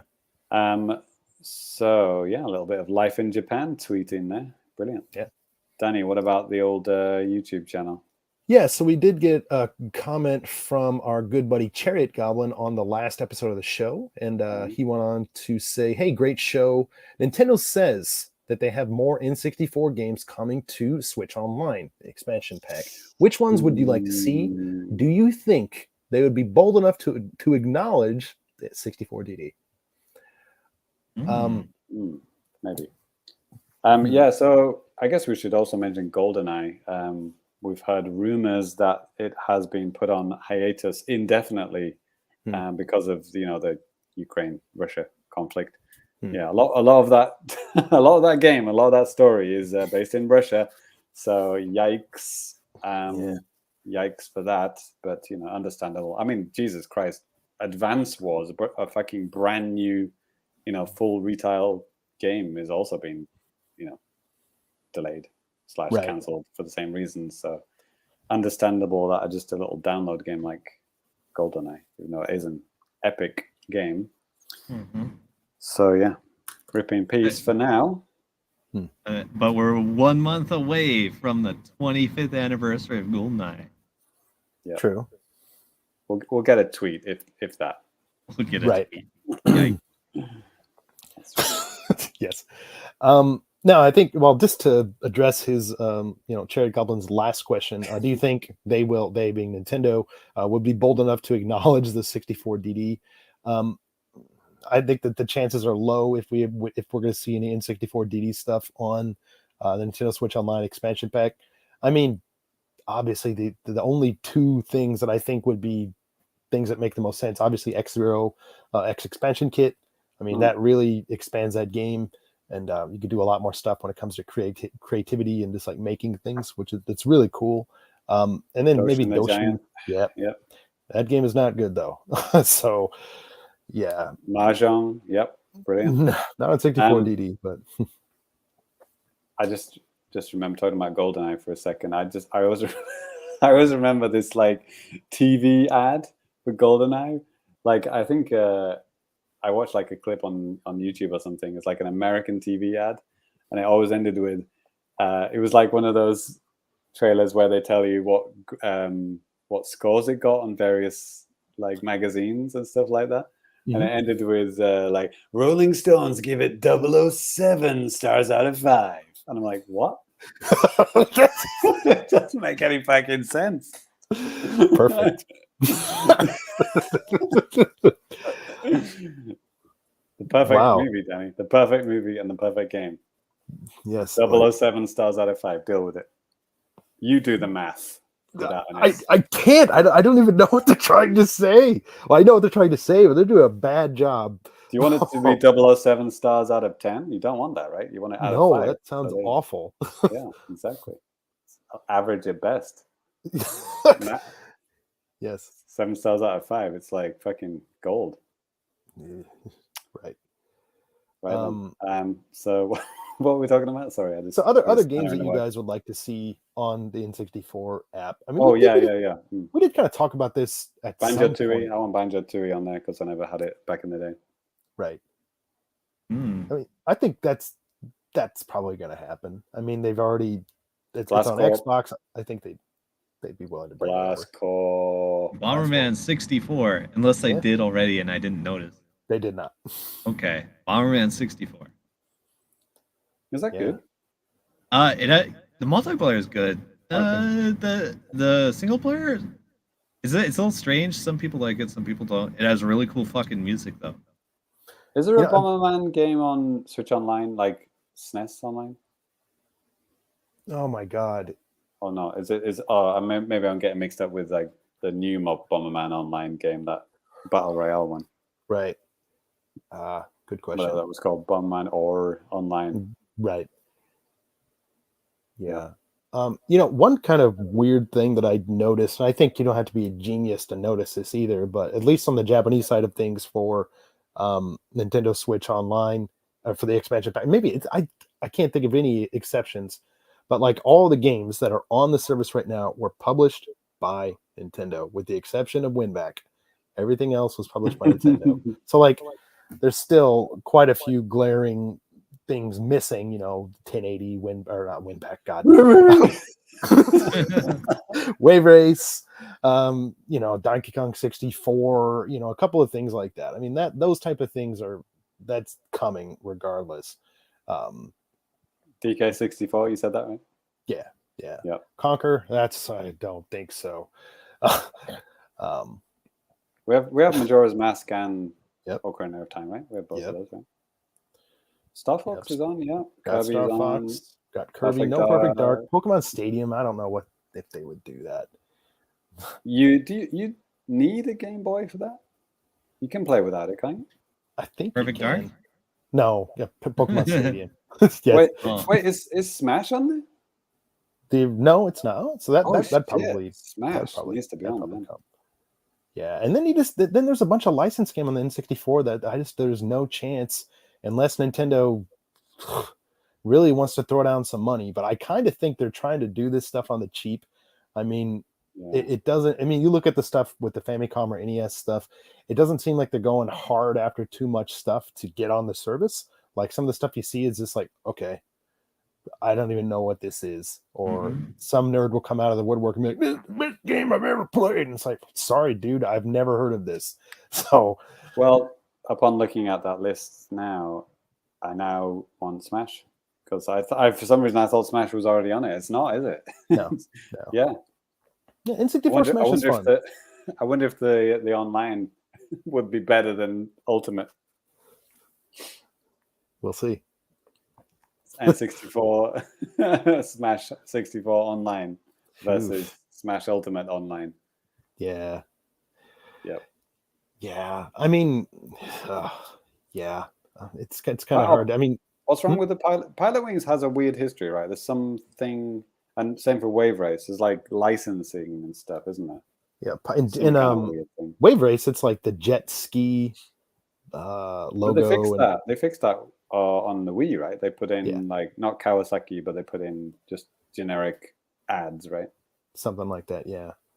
But I don't know what the thing is with Pilot Wings. Is it the company that makes it, like that Paradigm? developed it? Yeah, Paradigm. It's something to do with those guys, isn't it? Could be. Yeah, because you're right. That hasn't ever seen a re-release, has it? Yeah, it was never re-released on the Wii or anything like that. I don't think so. Never on the Wii U. Yeah, that's weird. Yeah, So that's suspicious. That's suspiciously absent from. Yeah. Yeah, it's got to be the rights holder just holding out. That the game that has that was a freaking launch game. You know, it is kind of weird that has never kind of seen the light of day. Right. Yeah. Habu Shogi. I mean, come on. Let's go. I got that back there somewhere. I believe you. Yeah. But yeah, like I said, it sucks with like a lot of the licensed stuff. I really would love to just play some of those old wrestling games, the THQ, those AKI developed ones. Those are always a lot of fun, but that's not going to happen. And it seems like even like the WWE, geez, with all the wrestlers bouncing around these days, it's like, I don't think they'd even be able to put something out, even if they literally just put out like an up-res version of an N64 game. Like, I don't think they could with all the licensing and stuff for the individual people and crap. So that sucks. But it's a shame. But yeah. I mean, Nintendo 64 probably had less than 300 games in total, right? Yeah, I think fewer so. than 300 games. I apologize. Right. But a lot of those are not Nintendo games. So, Yep. Yeah. How about you guys out there? I mean, just for listeners or viewers and stuff like that, how about you guys? What games do you want to see on the N64? Let us know. I'm curious to hear your opinion. Maybe you know something or played something that none of us played, or so if you just help us remind us of like, oh yeah, that game was awesome. Or like, oh, you're an idiot. Mace the Dark Age. Oh, you're an idiot. No, I've never played it. I know what it is, but I never played it though. Yeah, I think I rented that back in the day. Still remember it. Cool. All right. Well, I think that's going to do it for the feedback right now. And that's actually also going to do it for the show. If you guys want to hit us up on Twitter, you can. You can follow us, or you can follow me at DannyBiv, DANNYBIV. James? Yes, you can also follow me on Twitter. Okay. Ty. Oh, yeah. You Cat drugs. Yeah. Okay. Yeah. Yes, my name on the Bird website is Super Cat Drugs. Yeah, I'll put pretty all good our Twitter account. Check it out. I'll put all our faces in order now on the video version, so now they correspond with the proper accounts. Hey. There it is. Better to hear. He doesn't care. Let's just mix it up. There we go. Danny's Twitter handle is at Peppa Pig Umaibo. Yes, Pepe Pig. Pepe Pig Umaibo. Yeah. Yes. All right. The avatar is Pepe the Frog. For some reason. Yeah, they're the same thing, aren't they? It just depends on your region. Exactly. All right. Well, that's going to do it for the episode. Obviously, Ty, James, always fun.